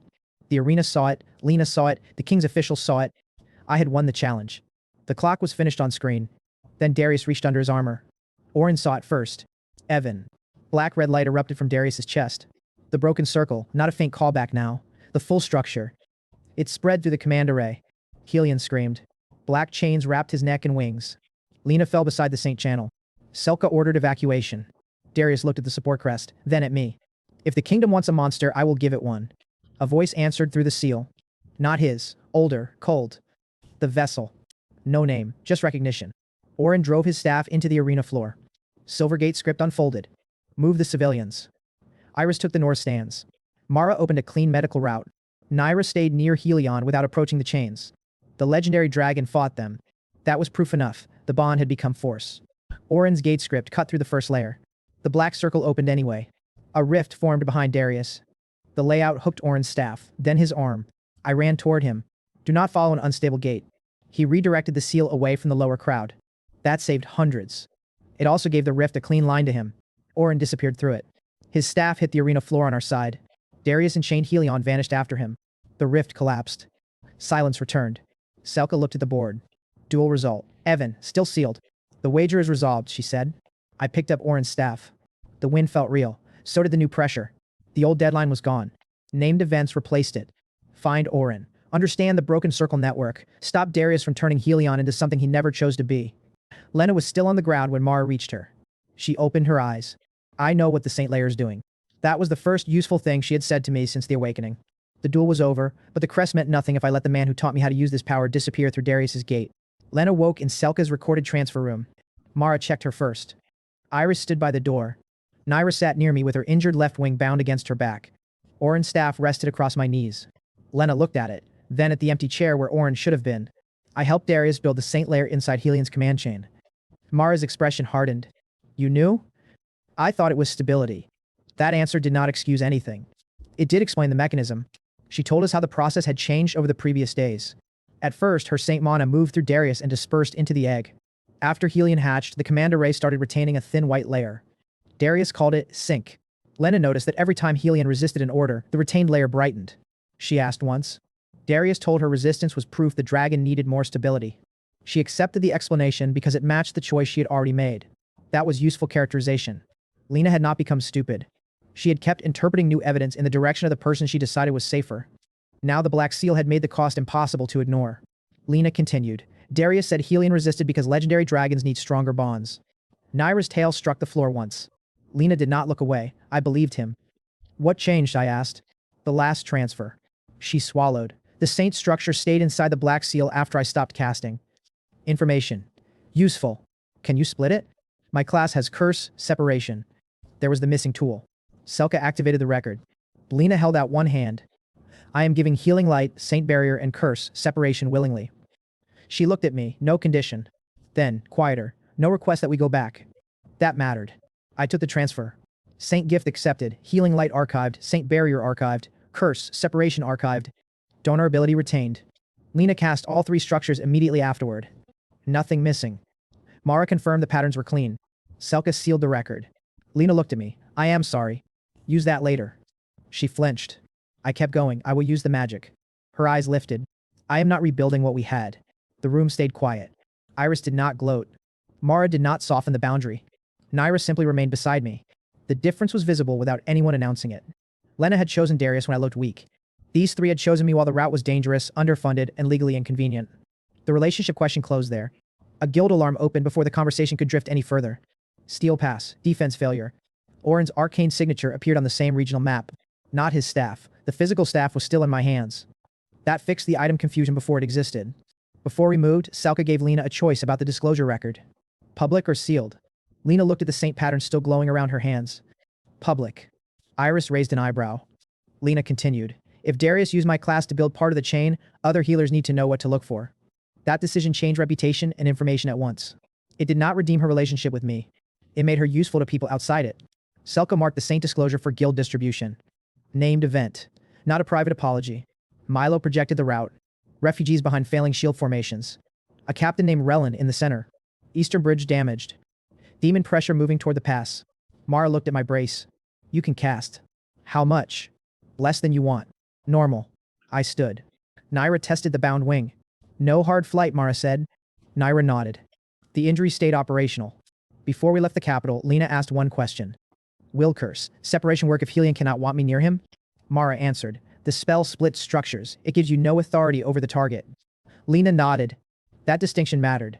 Her later role would not require Helion to forgive her or accept her as an owner. It required her to undo something she held place. Selka gave Lena a portable record seal. If you discover another retained saint layer, log it before touching it. Lena took the seal. Then she looked at me. I can follow. Oh. The answer came fast, not cruel, practical. You are depleted. If Darius needs more saint mana, he will expect you to be available. Stay where Selka can monitor the route. Lena accepted that. Another relationship correction. She did not need to rejoin my party to contribute. The trio remained Iris, Mara, and Naira. Lena remained outside it. That distinction mattered enough to show in action. Iris carried the root crystal. Mara carried the medical reserve. Naira carried Oren's spare seal case because her resonance could detect if the broken circle fragment reacted. Lena stayed with Selka and the Saint records. 4 women were involved in the conflict. Only 3 were my recurring field companions.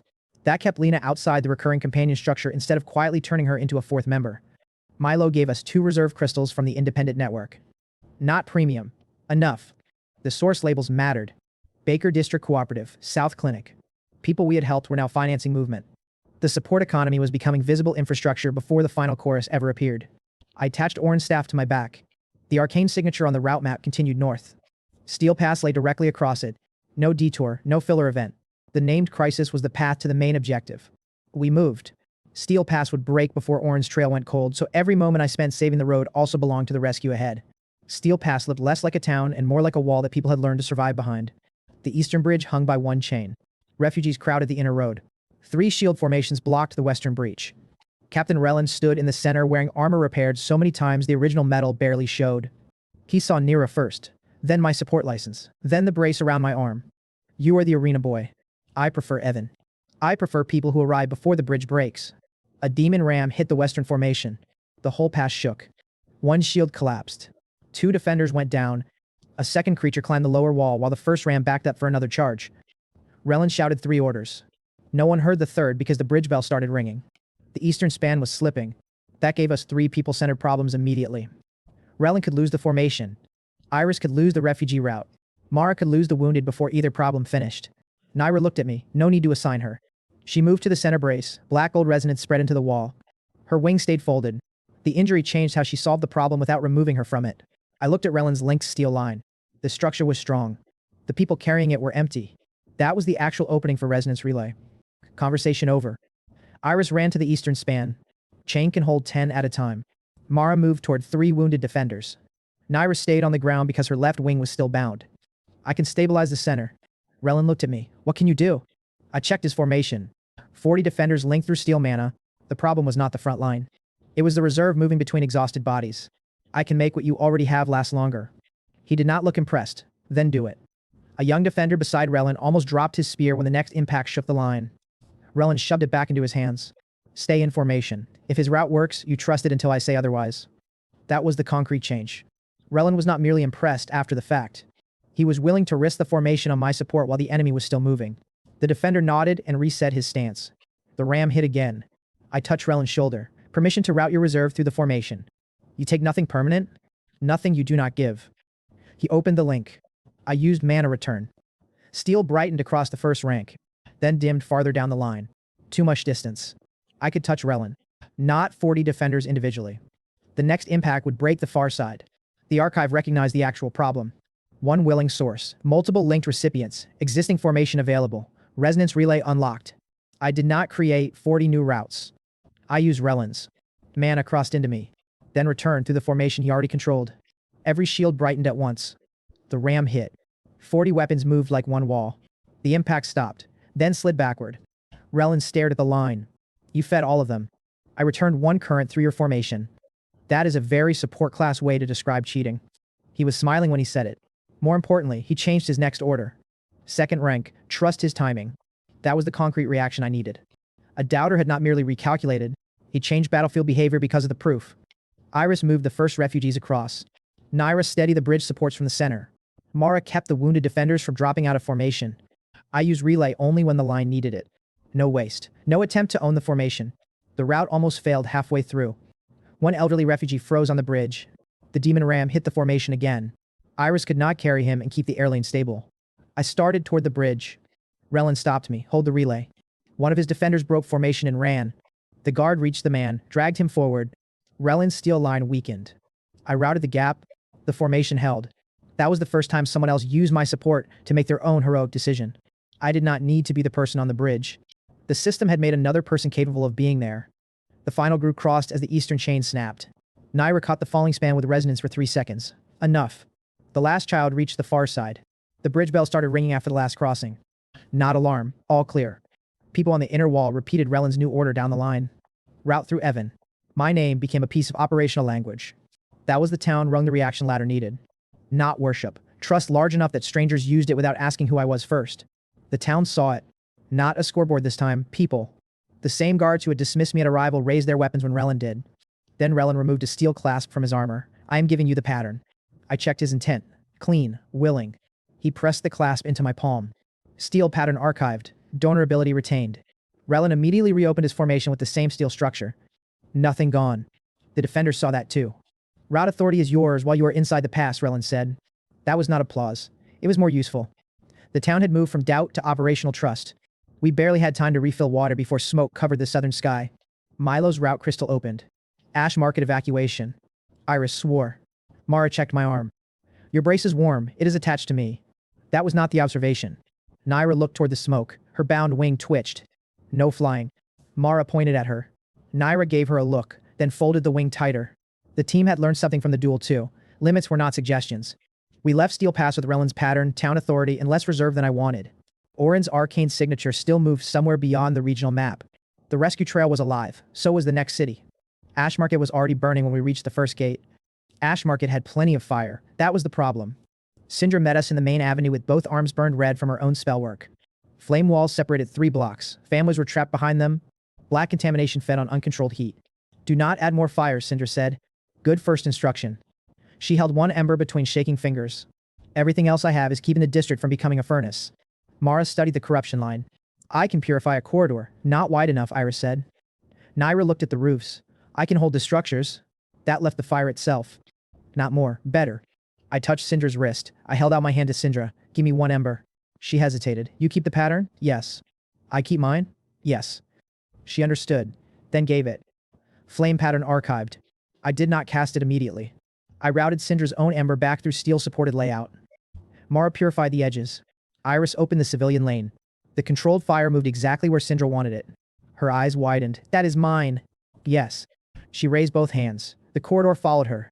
Ash Market watched its exhausted fire mage create a safe route with her own magic after everyone thought she was empty. One little girl stopped beside Syndra before leaving. Did he give your fire back? Syndra looked at her own hands. He never took it. Simple. Simple. The child ran. That one line explained the power system better than another status window and gave the city a reason to understand the later network. Families ran. Then the Furnace Guardian came through a warehouse wall. Slag armor. Demon fire. A regeneration core inside the chest. One arm hit the steel supports. The other reached for the evacuation lane. The core opened. 3 jobs became mandatory at the same time. Keep the corridor standing. Keep flame on the core so it could not regenerate. Keep the evacuation lane moving. Dual channel was not enough. The archive flashed. 3 simultaneous functions required. Body tolerance. Critical. 3-fold channel unlocked. Pain crossed my ribs. Steel. Flame. Air magic. 3 distinct roles. Then I did the thing Failure A had finally taught me. I did not keep all 3. I used the new capacity to bridge the moment, then handed the jobs back. Iris took control of the air magic. Syndra took flame once I returned the ember. Relin's steel pattern held the supports. Naira drove the Guardian away from the crowd. Mara stripped contamination whenever Blackfire jumped lanes. My job became timing. That made the power-up useful without turning it into a permanent excuse to do everything. The Guardian changed direction. Naira's injured wing opened on reflex. Pain crossed her face. She folded it again and used her tail to redirect the charge. Mara saw it. So did I, Naira said before she could speak. Progress. Syndra nearly overfed the flame when she saw the regeneration. I felt the spike through relay. Mara? Too hot. I returned part of the reserve instead of adding my own. Syndra understood. She reduced the fire. The regeneration slowed more. That was another mastery receipt. Sometimes the stronger version of a spell was smaller. Syndra changed her casting because the network gave her better information, not because I replaced her judgment. The Guardian's core regenerated once. Syndra's flame cut it off. Steel trapped the left leg. Iris's air magic forced the head right. Detection found the moving core. I used 1 arcane strike. Naira broke the knee. Syndra burned the exposed center. The Furnace Guardian collapsed. The fight still was not over. The black fire inside its chest spilled into the drainage channels. Syndra started after it. Mara blocked her. Purification first. Syndra almost argued, then remembered what happened when uncontrolled heat touched the corruption. She stopped. That was another reaction change. Iris redirected civilians away from the drainage route. Naira steadied the cracked street. I used purification only on the nearest junction until Mara reached the main line. Then I canceled. Her control was better. Together, we kept the residue from reaching the market cistern. That consequence mattered because it prevented the Guardian kill from feeling like a full stop. The real objective was still the city. Only after the drainage seals cleared did the crowd react. They saw every specialist still using their own power. No one had become smaller because I had become broader. Syndra looked at the archive glow around my hand. Then she looked at the black scorch mark where the Guardian had fallen. I was ready to burn the whole street. Mara answered. That would have fed it. Syndra nodded. No defensiveness. I know now. She looked back at me. What did you add? Mostly timing. That was the real progression inside Ash Market. Flame was visible dopamine. Coordination was the improvement that would survive after Ash Market. then at her own flame. I expected copying to mean replacement, so did most people. She looked at Iris, Mara, and Naira. It looks nothing like replacement. That reaction mattered. Not because it made me popular, because the thesis was becoming visible to people who had no reason to care about my duel. Milo found us among the evacuation carts. He carried 2 emergency notices. Storm Tower, Null, Hall. I looked at him. Why are there 2? Because the universe discovered scheduling. Orin's regional trace crossed both. That ended the joke immediately. Storm Tower was destabilizing the same weather lattice used to keep the northern route open. If it fell, the route toward Orin closed. We left Ash Market while the firefighters were still cooling the streets. No rest, no new core, no convenient refill. 3-fold channel remained available. My body remained the limit. That balance had to survive every fight after this. Storm Tower was already failing while we were still treating Ash Market, so the next named event arrived before my channels had recovered. Storm Tower was built to control weather. At the moment, the weather had taken control of the tower. Lightning crawled over the outer walls. 2 barrier rings were broken. The third rotated backward. Corvin met us halfway up the stairs with Storm Mana moving across both arms. He was smiling. That worried me. You are late. We came from a city that was on fire. Then this should feel refreshing. Lightning hit the wall behind him. Stone exploded. Iris pushed past us. Your east ring is feeding the west breach. Corvin stopped smiling. Corvin asked Iris, how do you know? I am air magic. That is not Storm. Iris pointed through the stairwell. No, it is why I can see where the air stops carrying it. She pointed through the open stairwell. Different specialty. Necessary relationship. Corvin took the correction. That mattered more than proving Iris secretly knew his class better. The core chamber held a sphere of blue glass inside 3 rotating metal rings. The floor around it was already charged. Every metal item in the room lifted half an inch from the ground. Orin's staff pulled against the strap on my back. I grabbed it before the next surge could throw it into the core. Corvin saw the staff. Orin, taken. His expression changed. The Storm Tower problem stopped being an abstract emergency. Orin had worked here. His notes were inside the tower. If the core failed, part of the route to him disappeared with it. That kept the main objective active inside the named event. A lightning arc crossed the room. Naira blocked it with resonance instead of her wing. Mara cleared contamination from the contact point. Iris watched the air currents curl around the rotating rings. Every member of the recurring team had a visible job before the new storm pattern entered the archive. Every damaged barrier forced more pressure into it. Corvin could interrupt the storm. If he hit too hard, the charge fell into the city below. Iris marked the safe route. Mara purified the black residue on the damaged seal. Naira steadied the housing without hard flight. I used barrier on the opposite ring. Corvin waited for Iris's call. Now, he sent one narrow storm strike through the gap. I shifted barrier. Naira locked the core. The pressure moved outward over the empty mountain face. The tower stopped shaking. Corvin looked at Iris. Your scout found the release before my instrument panel. Iris shrugged. Your instrument panel is louder. One line. Then Corvin looked back to the failing core. Corvin held out his hand. I am giving you Storm. I accepted. Storm pattern archived. The pattern entered with too much information. Air pressure. Charge timing. Distance. I canceled it almost immediately. Corvin nodded. Correct. His changed opinion mattered more than the private unlock. The experienced Storm Mage saw me choose not to overuse a new pattern and changed his opinion from reckless collector to disciplined support. Corvin checked the tower logs before touching the core. 6 months of storm events. 3 prior failures. Everyone had treated mixed affinities as contamination to be filtered out. Orin's notes proposed the opposite. Keep the schools distinct. Stabilize the relationship between them. Do not blend them into one ownerless energy. The idea sounded technical. It was the same principle my whole network depended on. Different sources, different roles, one matching structure. That made the later World Resonance Core feel like the result of accumulated theory, not a loot drop after a boss room. The repaired core changed after the pressure steady. Steel resonance, flame, air magic, barrier, purification, storm, distinct patterns, one matching material. The blue sphere turned clear. Orin's notes appeared across the diagnostic panel. Multi-school stability possible only if source identities remain distinct. That was the plant, not the reward yet. Corvin checked it twice. What was Orin building? Probably the same answer we keep reaching by accident. The tower core was not ready to remove. It needed null hall check first. Selka arrived with the royal test team before we left the mountain. She brought one additional file. Crown Scale had challenged the validity of my multi-school results on the grounds that every major public win used outside specialists. Iris checked the complaint. They are upset. The support class uses support. Selka ignored the wording. Null hall answers the claim cleanly. That gave the solo trial a person-shaped pressure source instead of making it feel like a random academy exam. Crown Scale wanted proof I was nothing without the team. Null hall would give them an answer. Null hall is open. Mara looked unhappy. What gets removed? Outside links. Naira's eyes narrowed. Selka continued. No dragon channel, no current donor support, no advisor intervention. I understood. The kingdom had watched me succeed with people around me. Now they wanted to know whether removing the network removed me. Fair, dangerous, useful. Iris handed me the route sketch. Selka shook her head. No external map inside. Iris took it back. Mara checked my brace. No extra healing inside. Naira touched the center of my chest with two claws. The dragon channel quieted before the doors even opened. For a second, I felt the absence more than I expected.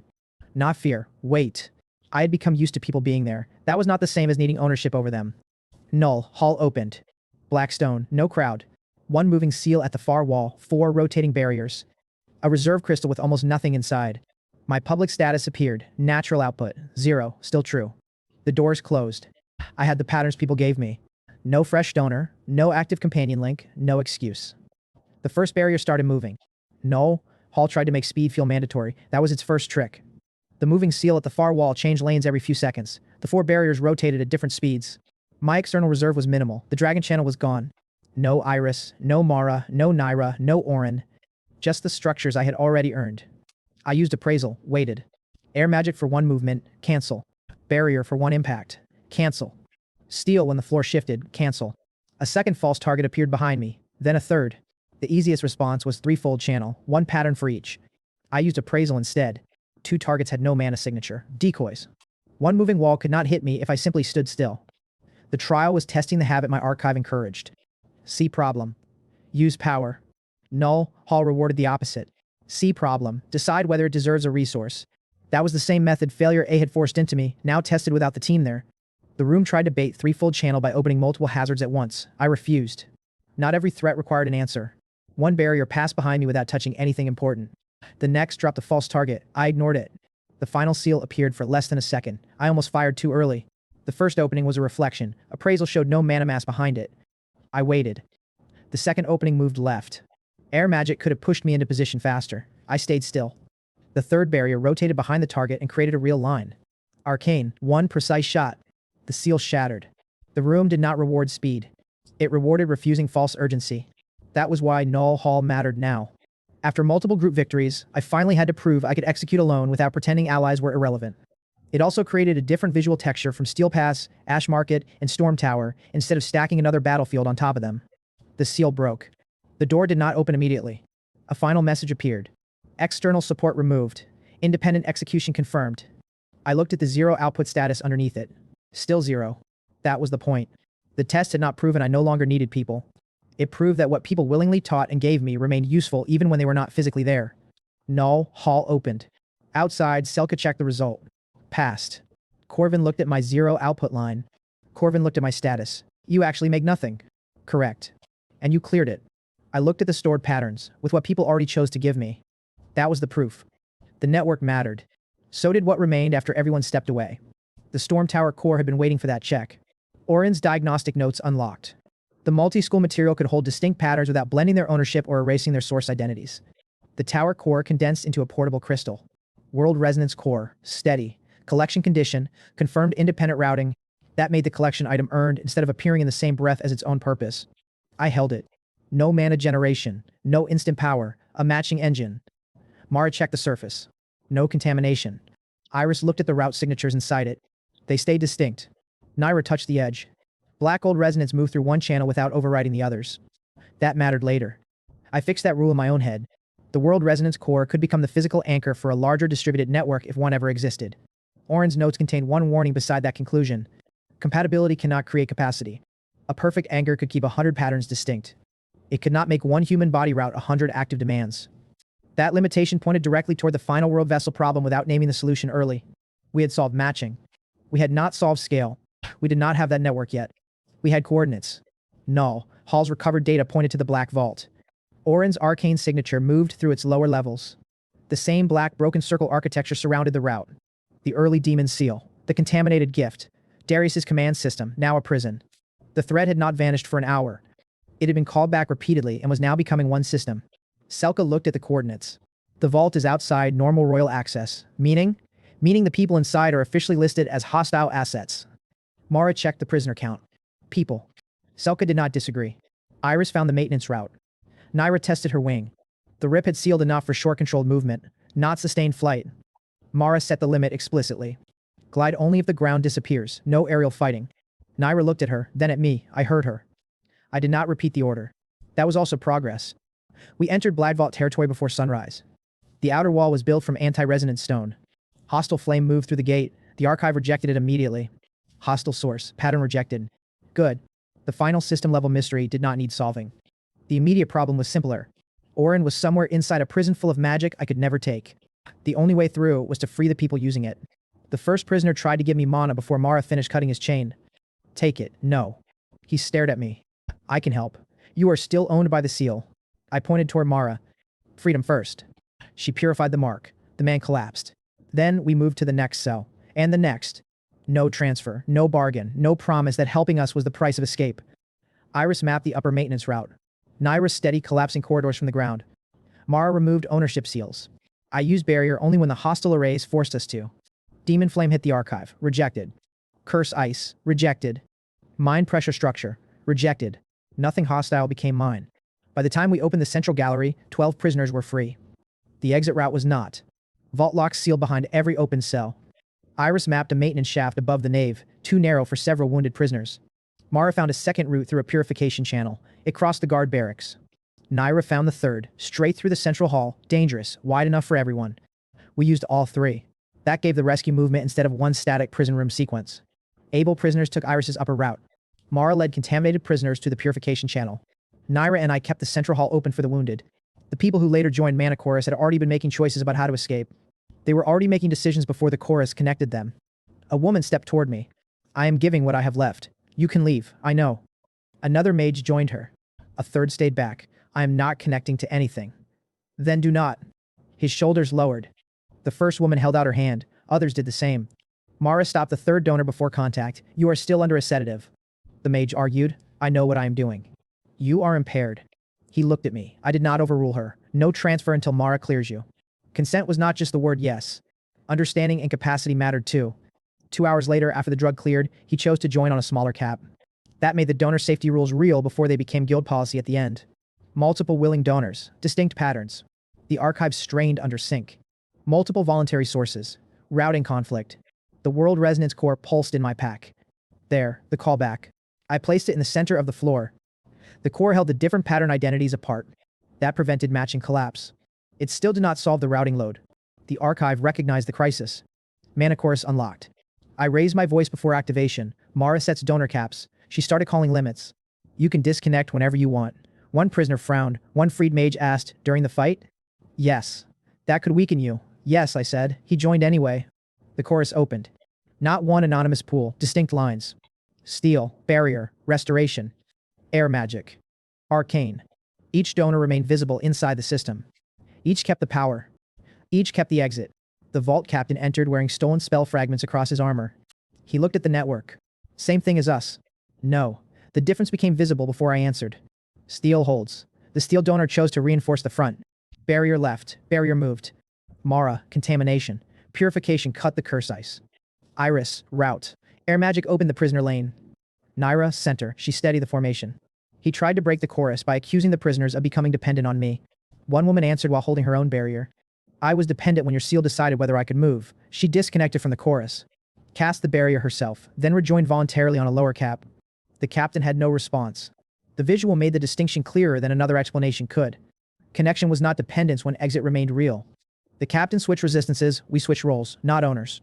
A donor disconnected when his knees buckled. The chorus weakened. Nothing punished him, he left. 2 others voluntarily covered the gap. The prisoners saw it. The captain did too. He had expected batteries. He got people. The final exchange broke his armor. Naira drove him away from the cells without using hard flight. Mara stripped the black seal from his chest. The stolen fragments collapsed. The captain fell inside the same central nave where he had called us identical. No one asked me to deliver the final blow. The prisoners did. That mattered.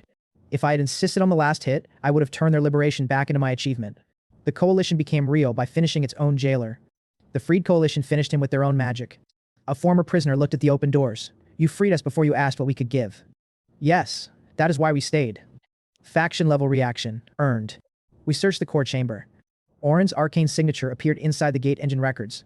Not his staff. The staff was still strapped across my back. The records finally named the intelligence behind the broken circle architecture. Demon Regent Wrath. The name was new, the role arrived with it. The name was distinct from Mara. No impossible, I know the name I do not know line. Orin was being used as a translation anchor somewhere beyond the vault. Then the capital emergency line opened. Milo appeared in red projection. Do not follow Orin yet. Behind him, the sky split. Demon soldiers fell through the outer wards. Helion crossed the breach covered in black-red command chains. Darius had attacked the capital before we could reach the gate engine. The Black Vault rescue had given us a faction. Now the city needed one. The capital was already burning when we returned. Darius made sure everyone knew he had arrived first. His projection covered the outer wall. You were busy freeing prisoners. Demon soldiers crossed the breach behind him. I was busy taking the city. He still wore the support crest. That detail mattered. His loss had not vanished because he found a larger crime. Then Helion crossed the sky. Gold scales, black-red chains cut in between them. Lena's saint imprint glowed inside the command structure. Mara saw it immediately. The separation pattern can reach that. From here? No, of course not. Darius had turned a solvable mechanism into a battlefield. Iris pointed toward the west tower. Clean route to him. I saw it. One pursuit line. Fast enough to reach Darius before the gate shifted. Then a shelter roof collapsed 2 streets south. People screamed. Darius smiled through the projection. He knew the choice. Chase him, or save them. The first time this happened, his insult had been that support people never finish. Now he had built his strategy around knowing I would choose civilians. That meant the choice had a cost. I turned south. Iris, evacuation. She moved. Naira, center support. Black gold resonance hit the collapsing building. Mara, contamination. White gold light opened over the wounded. I spent the pursuit route on people Darius wanted me to treat as background. He gained distance. Real loss. No fake win. The pursuit marker stayed on my map while I ran south. Every few seconds it moved farther away. That kept the cost visible. Darius was not waiting politely while I rescued people. The clean interception route closed, then the second best route. By the time Naira reached the shelter, only the slow eastern chase remained. The closing pursuit markers made the cost of choosing civilians visible before anyone praised the choice. A royal guard captain saw me abandon the west tower. For 1 second I expected him to curse me. Instead, he turned his squad. Follow Evan's rescue lane. There. The guard captain changed behavior because of what he saw. A named authority figure changed behavior because of the choice. More guards followed. I used steel beneath the shelter. Barrier caught falling stone. Iris pulled the first children through the air corridor. Mara stripped a black burn from one trapped woman. Naira held the center without opening her injured wing. Helion descended above us. Darius's voice entered the command chain. Burn the evacuation route. Gold light gathered in Helion's mouth. A child stood outside my barrier. Too far. I could not reach him. Darius shouted again. Burn it. The command relay displayed authorized beside his name for half a second. Then Helion resisted. The authorization text flickered. That image connected the physical rebellion to the later legal invalidation. Selka did not invent the argument at Broken Chain. The royal system itself recorded an authorized command failing because the dragon rejected the act. The witness crystal captured both lines. Helion aimed, then stopped. The entire street froze. The legendary dragon turned his head away. The blast hit an empty tower. The capital went silent. Darius screamed, "Obey me." The black chains tightened. Helion dropped 10 feet in the air. Gold scales cracked beneath the restraint. He roared in pain, still did not kill the child. The guard captain beside me stared upward. That is not a bond. No one needed Selka to explain that moment. It was public, physical, ugly. Darius punished the dragon he claimed wanted to be with him because Helion had chosen not to murder a child. I ran to the child. Not to Helion. No replacement command. No attempt to claim the refusal. I carried him behind barrier. Helion looked at me once. Then toward Darius. Lena appeared for 1 second inside the Saint relay behind him. She was conscious. She saw Helion reject the order. She saw Darius punish him. Her face changed before the gate pulled her away. That planted the emotional state she would carry into Broken Chain without stopping the capital rescue for another conversation. The gate behind Darius began collapsing east. He had lost the city's opinion of him, so he escalated again. Broken Chain. The black route opened toward the old royal command site. Helion was dragged after him. Lena disappeared through the Saint relay. Darius's projection died. The capital still needed help. We finished the evacuation before pursuit. That cost another few minutes. It also created something Darius could not undo. The city had seen Helion reject the order. The reaction spread in actions before rumors. One dragon handler removed Darius's command insignia from the emergency board. A royal clerk refused to stamp a pursuit order that still listed Helion as obedient property. The guard captain who followed my rescue lane sent a witness crystal directly to Selka. 3 different institutions now had the same image. Darius ordering a child burned, Helion refusing, Darius punishing him. That was the public proof Selka needed later. Relin steel pass guards arrived through Milo's network and reinforced the outer wall. Black Vault mages joined them. Ash Market healers took the medical lanes. The rescue infrastructure from earlier sections had become active military support. No exposition needed. The people we helped were now helping the city. Selka's emergency seal appeared beside the route map. I have enough evidence to challenge command legitimacy. Mara held up Lena's recorded curse, separation pattern. I have the piece that can remove the Saint imprint. Naira looked toward the eastern gate. And the physical anchor? We break it. Iris marked the route. The guard captain who had followed my rescue order opened the city gate for us. Go. That was the action that proved his trust. Not the city sought, a concrete choice. We ran east while the capital fought behind us. Darius was escaping toward Broken Chain with Helion still bound, so saving the city had bought us only the chance to chase the real control anchor. The route to Broken Chain crossed the oldest part of the kingdom. That gave Selka enough time to explain what she could do. Not win the fight, remove the lie protecting it. Darius's recognized Dragonite authority came from the king's original ruling. I knew, I had been there. The ruling assumed a valid dragon bond. Naira ran beside us on the ground. Her left wing remained folded. So if the bond is forced, his legal authority can be invalidated. Iris looked ahead. Can paperwork remove the black chains? No. Good. That kept the climax physical. Selka continued. It can stop the royal system from treating his commands as legitimate input. Mara checked the saint pattern while we moved. And curse, separation removes the imprint Lena placed inside the chain. I carried Orin's staff across my back. The physical item had survived the arena. It would matter when we reached him. That closed the loop instead of leaving it as decoration. The pursuit was not uncontested. Darius sent chained constructs backward through the route to slow us. Not full demons, royal command statues wearing black seals. That choice mattered. He was now weaponizing the kingdom's own authority infrastructure. Iris called the first angle. Naira broke the front construct from the ground. Mara purified the command mark before I used detection to find the next node. No new power. Old tools and a new configuration. The encounter took less than 60 seconds but kept the approach physical. It also showed Darius's escalation becoming treasonous before we reached the final control site. We reached the first Broken Chain checkpoint. Crown Scale guards stood there. Not demon soldiers, human guards. Their captain had orders to detain Naira as an unregistered dragon entity. The same custody logic again. This time, Selka did not sit at a table. That was the structural repair the middle needed. Every earlier agreement, hearing, and record now functioned as a key opening of physical route. No repeated courtroom, no reset into policy discussion. The legal material paid off through movement. Each document removed one barrier between us and the person Darius was actively hurting. She threw the denial record into the checkpoint seal. Custody request. Previously denied. Independent participation. Confirmed. The gate opened. The guard stepped aside. Procedure became motion instead of another courtroom. The guards at that checkpoint recognized Hawk's payment token before Selka displayed the confession. One lowered his weapon. I carried those tokens for Crown Scale last month. The captain looked at him. Authorized? No. That did not prove the faction ordered the ambush. It proved the sabotage had traveled through infrastructure Crown Scale used. The guards stopped treating the evidence like a private grudge. Another public opinion changed before we reached the final battle. At the second checkpoint, Darius' sabotage evidence blocked us. Selka added Hawk's confession. The seal opened. At the third, the king's original Dragonite authority tried to recognize Darius as the site controller. Selka stopped there. Selka stopped at the third checkpoint. Not yet. What are we missing? She pointed toward the control site. Helion's refusal is witnessed. The force structure is visible. I can contest it. Why wait? Selka answered. Because if I invalidate the command while the Saint imprint still routes through the anchor, the Black Seal may take full control. Mara nodded. Separation first. That made the order tactical. Iris found a lower access route. No dialogue. She just pointed. We moved. The king's banner appeared on the far ridge. He had followed with a small royal guard rather than waiting for a report. Selka saw it. Good. I looked at her. You wanted him here? I wanted the person whose ruling validated the original transfer to witness what the bond has become. That made the king a direct witness without requiring another courtroom afterward. Broken Chain came into view below us. An old circular platform sunk into the mountain. Black-red chains covered the original royal command rings. Helion stood in the center, Darius above him, Lena bound to the Saint relay. The support crest still glowed under Darius's armor. Naira stopped beside me, her claws flexed. I felt the dragon channel tighten. Naira asked me, do you want me to fight Helion? No. What do you want? I pointed toward the control ring. You choose the angle that gets us to the anchor. Her eyes moved to mine. That answer mattered. Then she looked at the battlefield. Left. Iris smiled. Good. I was going to say left. Mara checked my brace one last time. Do not overroute. I know. She tightened the strap anyway. Not filler. The injury was still operational. Darius saw us at the ridge. His black seal opened. You keep bringing people to fight your battles. I looked at the team.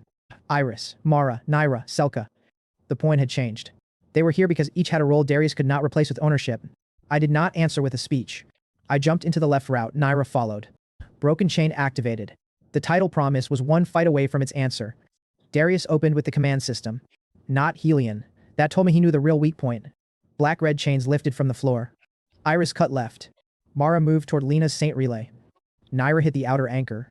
I used barrier on Selka. One job. One pattern. Darius shouted. Helion, kill them. The legendary dragon's command seal flashed. He moved, then slowed. Resistance, not freedom yet, enough. Selka raised the accumulated record. She did not recite every earlier incident. One line, coercive command evidence confirmed. Then the ruling, recognized dragon authority, suspended. The royal control layer stopped amplifying Darius. The physical chains remained. Exactly as planned. Darius's face changed. You cannot revoke what the king gave me. Selka pointed toward Helion. I revoked recognition. Naira slammed one claw into the anchor. The rest is ours. That was the handoff from institution to fight. Mara reached Lena. The Saint Relay tried to pull more mana from her automatically. Mara purified the command layer. Lena woke. I reached through the recorded Saint gift. Curse, separation. She understood immediately. No reconciliation, no apology loop, just the tool. Lena willingly opened the structure. I cast the pattern she had given me. Before the cast completed, she looked at Helion. I did this to you. No request for forgiveness, no expectation he could answer. Then she turned back to the Saint Relay. Take it out. That was the change she chose to make. Not getting Evan back. Using the class she once gave Darius to dismantle the force she helped reinforce. White light moved through the chain. The stolen Saint imprint separated from the black command route. One restraint shattered. Helion lifted his head. Darius forced the seal harder. Obey. The black chain around Helion's neck tightened. Naira's injured wing twitched. She kept it folded and drove the resonance through the ground instead. The outer anchor cracked.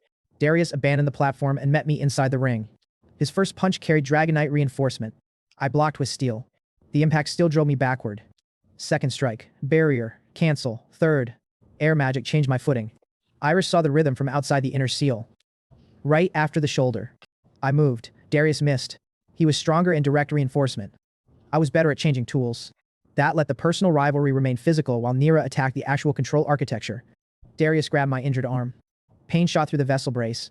You needed all of them. I hit the release on barrier. The force broke his grip. Yes, no shame, no lecture, just the answer.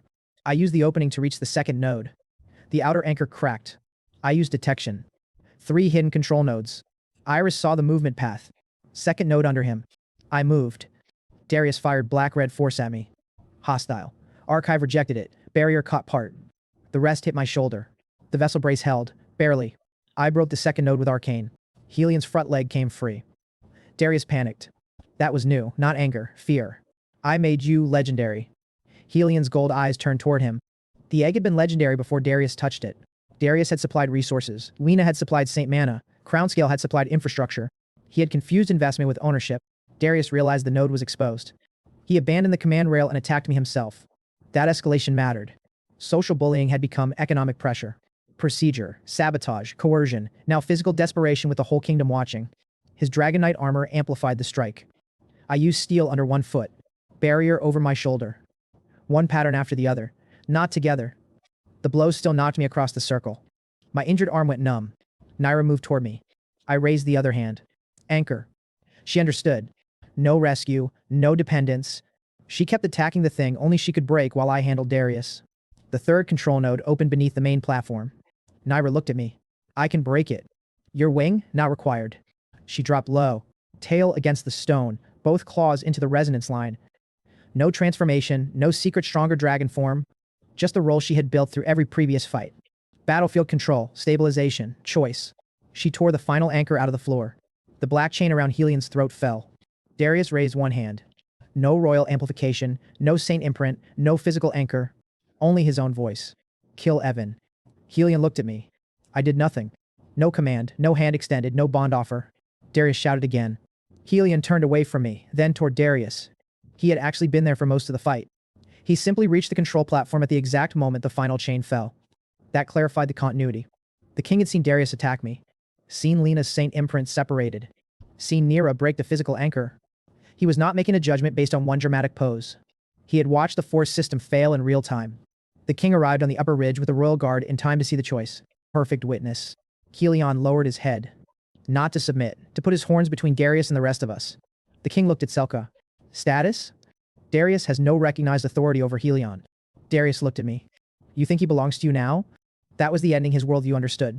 I stepped away from the broken control ring. No. Helion watched me. He belongs to himself.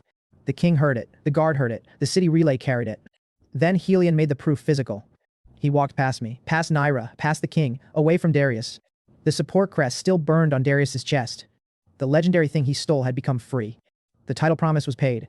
Nothing needed interpretation after that.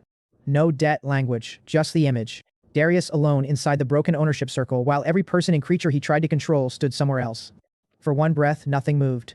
Then the black broken circle seal under his armor opened wider. A voice filled the mountain. The same demon regent named in the vault records. Wrath. You have removed the false master. Darius looked down. What are you doing? The answer came through his own body. Using the door he built. The floor split. The larger antagonist finally took direct control after the personal goal was complete. Wrath did not arrive as a speech. He arrived as an invasion. Broken chain flipped. Royal command rings turned black. Darius dropped to one knee as demon armor grew over his body. The support crest remained visible underneath. The king ordered evacuation. Demon layout opened above the mountain. This was the larger threat every broken circle warning had been pointing toward. The personal goal was done. The larger threat took the final stretch. Wrath looked through Darius's eyes. The vessel. Now the name and role were both known. No impossible first-person knowledge. No confusion with Mara when spoken aloud. Iris looked at the gate. Route opening. Mara pulled Lena away from the corrupted relay. Selka moved the king toward the safe ridge. Naira watched Wrath. Helion stood free beside the broken circle. No owner, no command. Wrath opened the demon gate. Orin's arcane signature appeared inside it, alive, used as a translation anchor. I took his staff from my back. That item finally had a destination. Iris found the first safe current, left side. Mara checked the ownership seals forming on the threshold. I can clear one lane. Naira stepped toward the gate. Her left wing remained partially bound. No hard flight, Mara said. Naira nodded. Then Helion moved. No one asked him. He crossed to the threshold and stood beside Naira. I looked at him. He looked into the gate, then entered first. Voluntary. Explicit. That fixed the missing transition. Darius had once dragged him through commands. Now Helion chose to follow the threat that had used him. Naira went next. Iris, Mara, me. The gate closed behind us. The human world disappeared. Wrath's realm was not a new problem appearing from nowhere. It was the destination every broken circle plant had been pointing toward. The route split immediately. One corridor folded sideways. Iris tracked the air pressure. Left. We moved. The right wall vanished. Ownership seals covered the second corridor. Appraisal found hidden terms. Participation implies control. Mara burned the claws out with purification. The third crossing had no stable floor. Naira put one claw against the arch. Black gold resonance created a path. Helion steadied the far end with his own gold aura. They did not bond, they cooperated. Different thing. Two vault mages followed behind us through the chorus route. One looked at Iris, then Mara, then Naira. The roles Crown Scale called secondary are carrying the entire pursuit. The mage had seen those roles matter with his own eyes. No one needed to label the change.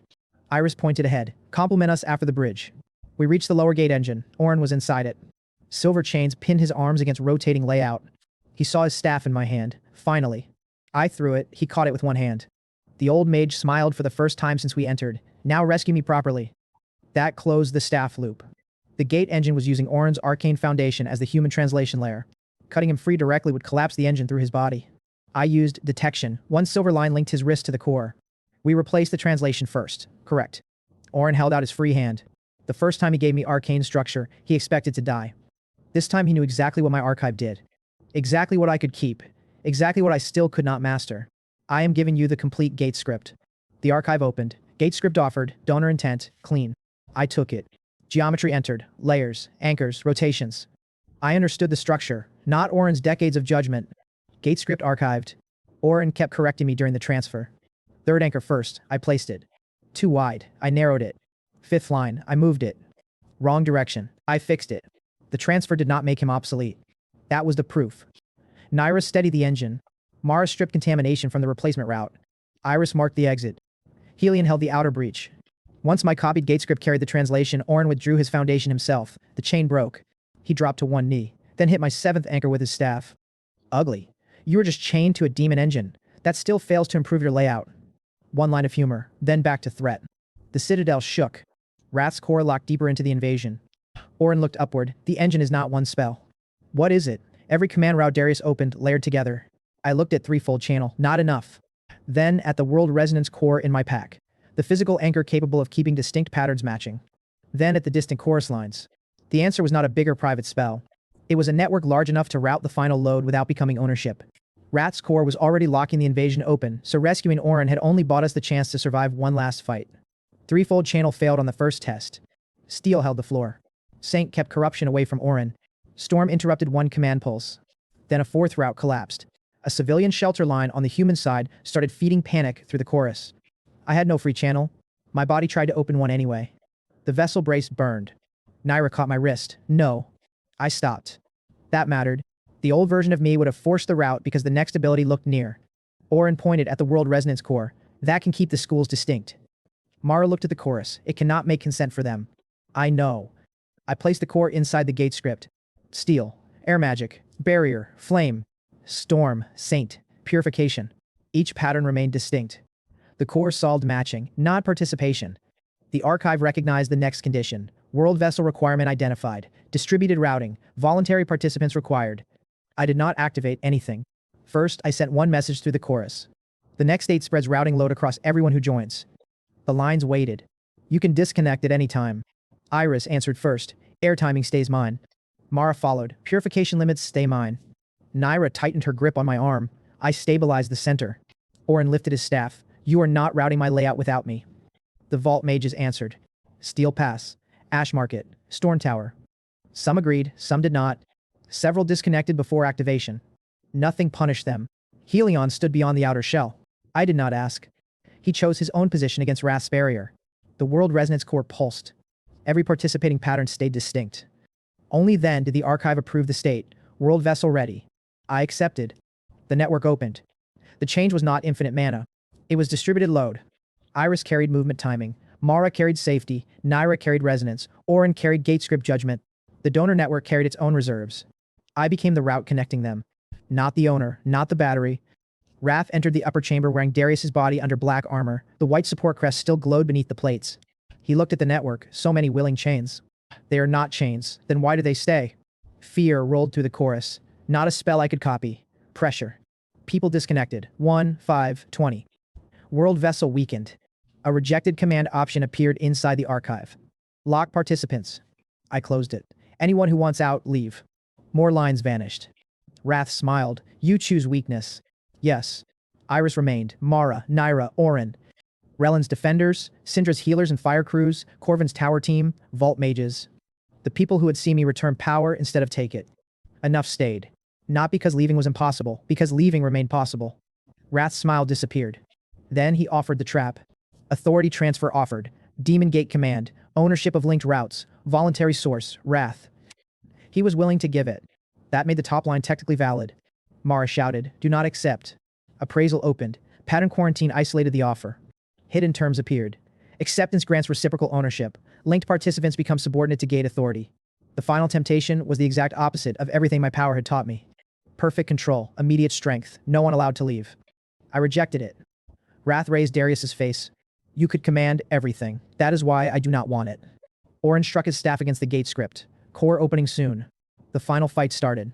Wrath attacked the network instead of me. That was the correct decision. He sent one command pulse into the steel route, another into the Saint channel, a third through the Demon Gate itself. If World Vessel were just a bigger version of Dual Channel, I would have broken immediately. It was not. The World Resonance Core kept the schools distinct. Rellen's Steel stayed Rellen's. Lena's Saint pattern stayed distinct. Corvin's Storm kept its own timing. Iris's air magic route did not become mine simply because I could see it. That prevented the system from turning into one giant anonymous spell. It also meant I had to coordinate people who could disagree. Wrath understood that. He struck the weakest agreement first. One vault donor panicked. His line disconnected. Barrier on the east route dropped. I did not force him back. Iris, already moving.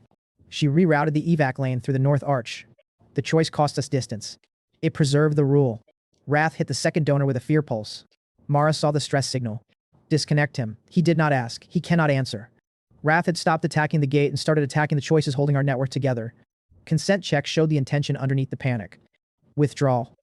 I cut the route. The donor fell safely out of the chorus. That was not a loss. It was the mechanism working correctly. Wrath's armor opened. Darius's face appeared beneath it for a second. You think this makes you better? I did not know whether Darius or Wrath had spoken. The distinction mattered. So I did not answer the ambiguous voice. Orin did. The core is shifting. Detection showed it. Wrath's physical core did not stay fixed inside the armor. It moved between black command nodes. Hawk's pattern tracked the motion. Left chest, shoulder, spine, back to center. We needed to expose it. Helion attacked first, voluntarily. Gold-white breath struck the outer shell. Wrath's armor absorbed most of it. The rest revealed a regeneration layer. Flame, I called. Syndra's route opened through the chorus. Not Syndra herself in the room. Her pattern, her reserve, her consent. I used flame to stop the exposed layer from closing. Storm interrupted the command pulse that followed. Barrier covered Orin. Steel held the floor. The sequence worked. Then my arm failed. The vessel brace dimmed. World vessel moved part of the routing load away from the damaged channel. Naira took the instability through the dragon channel. Pain crossed her face. I felt it. Too much. I decide that. She tightened the connection. Then, after one breath, reduce it anyway. I did. That was the difference. Refusal and consent were not dramatic speeches. They changed tactics. Wrath opened another ownership field. The floor beneath Helion turned black. No one commanded him to stay. He stepped out. The field collapsed. Naira struck the outer node. Her damaged left wing remained folded. She fought from the ground. The node cracked. Wrath looked at her. You chose a weak master. Naira bared one fang. He is not my master. Then she broke the node completely. Her answer settled both the tactical question and the relationship between us. Iris laughed once through the air channel. Finally, someone said it correctly. Mara's voice followed. Focus. 3 voices, 3 rolls, clear.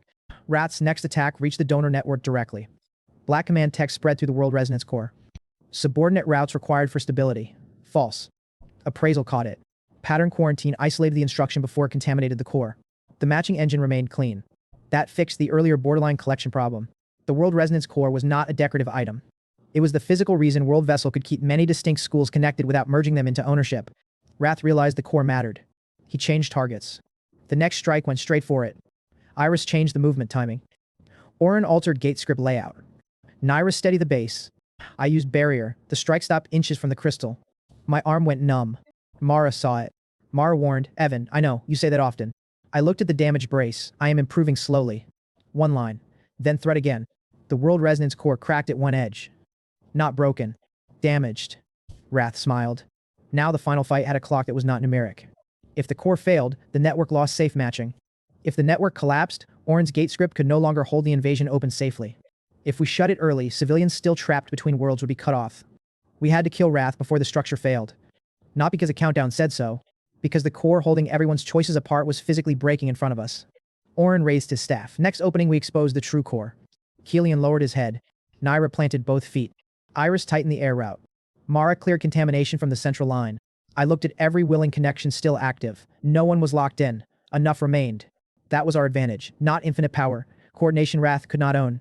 The final opening lasted 4 seconds. Orin created it. GateScript flipped one command route. Storm interrupted the second. Detection found the moving core. Iris shifted the entire attack window half a step left. Helion broke the outer shell. The demon armor split. For the first time, Wrath's physical core appeared. Black. Solid. Inside Darius's chest. Darius screamed. Not Wrath. Darius. The sound was human enough that I hesitated. That was all Wrath needed. The core shifted toward Darius's spine. The armor closed. Orin shouted, do not confuse the host with the core. I understood. We were not killing Darius. We were destroying the thing using him. That distinction mattered for the aftermath. Wrath struck Helion out of the air. The legendary dragon hit the floor. No command forced him back up. He stood anyway. Naira moved toward him. For 1 second, the two dragons faced each other. Gold, black, gold. No bond between them. No owner above them. Then both turned toward Wrath. That image was better than any ownership speech. Wrath expanded the demon field. World vessel shook. 3 donor lines disconnected. Then 5. The matching crack spread across the world resonance core. Mara called the limit. Core integrity dropping. Orin answered, we need 1 clean exposure. Relin's steel route failed. A section of the floor collapsed. I used steel myself for 1 second. Not enough. The formation pattern had always been stronger in Relin's hands. That preserved mastery. He reconnected from the human side. Route open. Steel surged back. The floor held. Syndra's flame weakened next. Her reserve was almost empty. I returned part of the matching mana through mana return. The flame route strengthened. Not created. Returned. Corvin's storm line shifted. He corrected my timing through the chorus. Late. I moved the pulse. Better. Even at the climax, the donors remained better at their own schools. I was not a collector who would replace them. I was a system for keeping their choices useful together.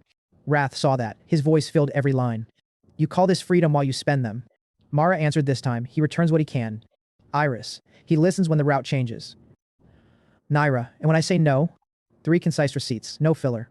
The donor network heard them. Several lines that had started fading steady.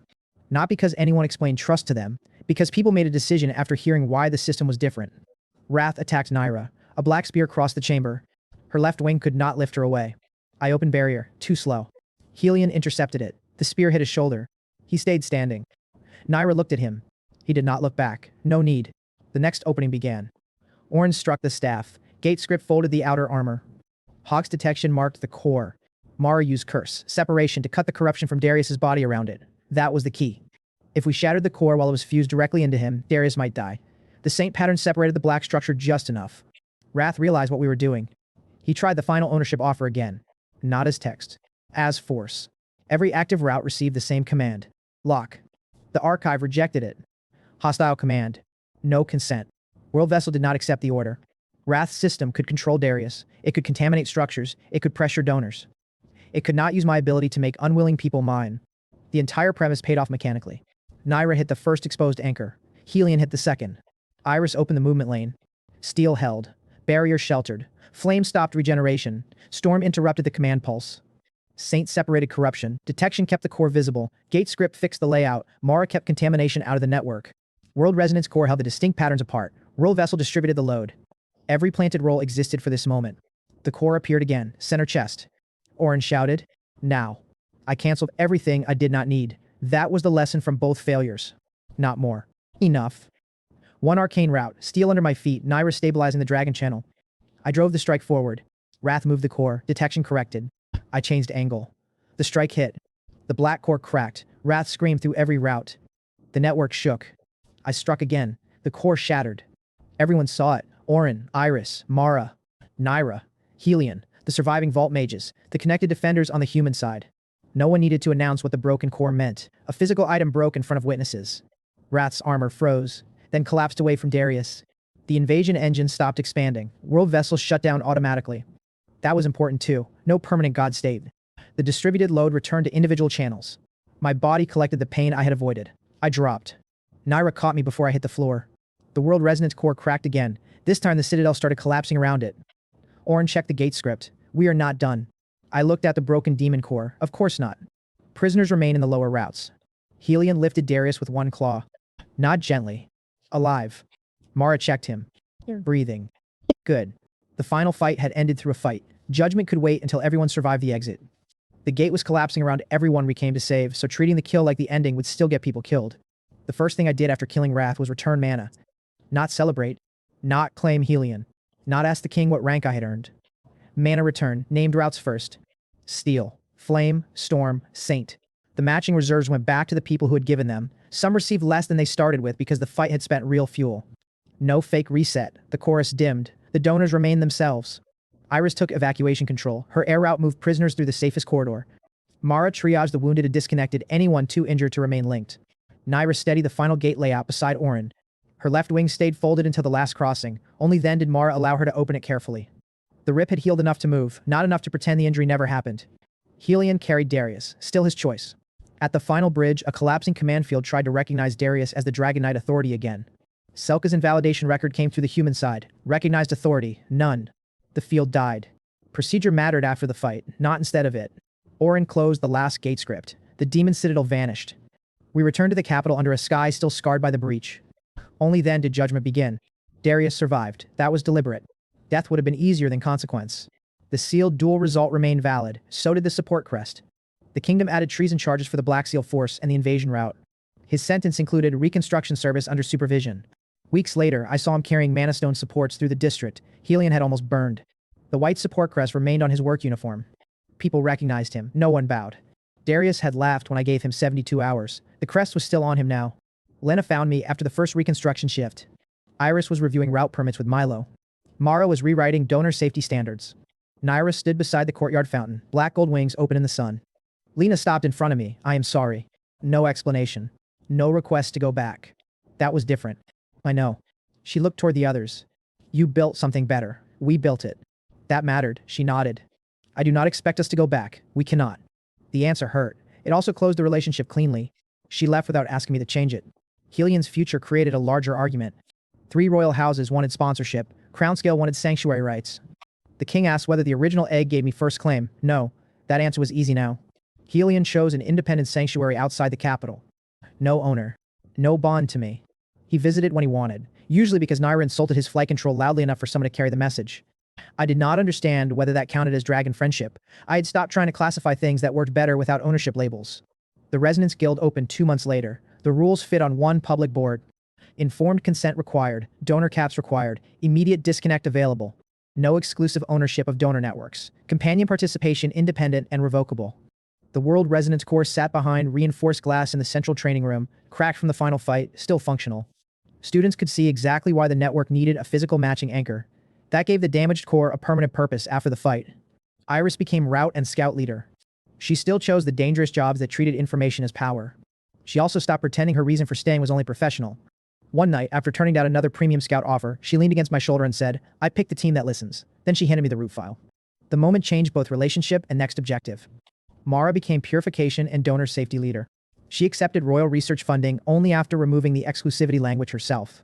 When I tried to work through a damaged channel during the first guild trial, she took the form from my hand. I am not losing my favorite impossible patient to paperwork. Then she suspended my casting clearance for the afternoon. Affection attached to authority. Useful. Naira remained my equal battlefield and resonance partner. No custody. No ownership. No ordinary human disguise. No alternate dragon form. Always visibly draconic. She stood beside me during the guild opening while officials tried to decide where to place her title. Naira solved it by crossing out the ownership field herself. Then she wrote, "Companion." I looked at her. That is vague. Good. Her tail wrapped once around the back of my chair. Brief, deliberate. Then she released it before the next donor entered.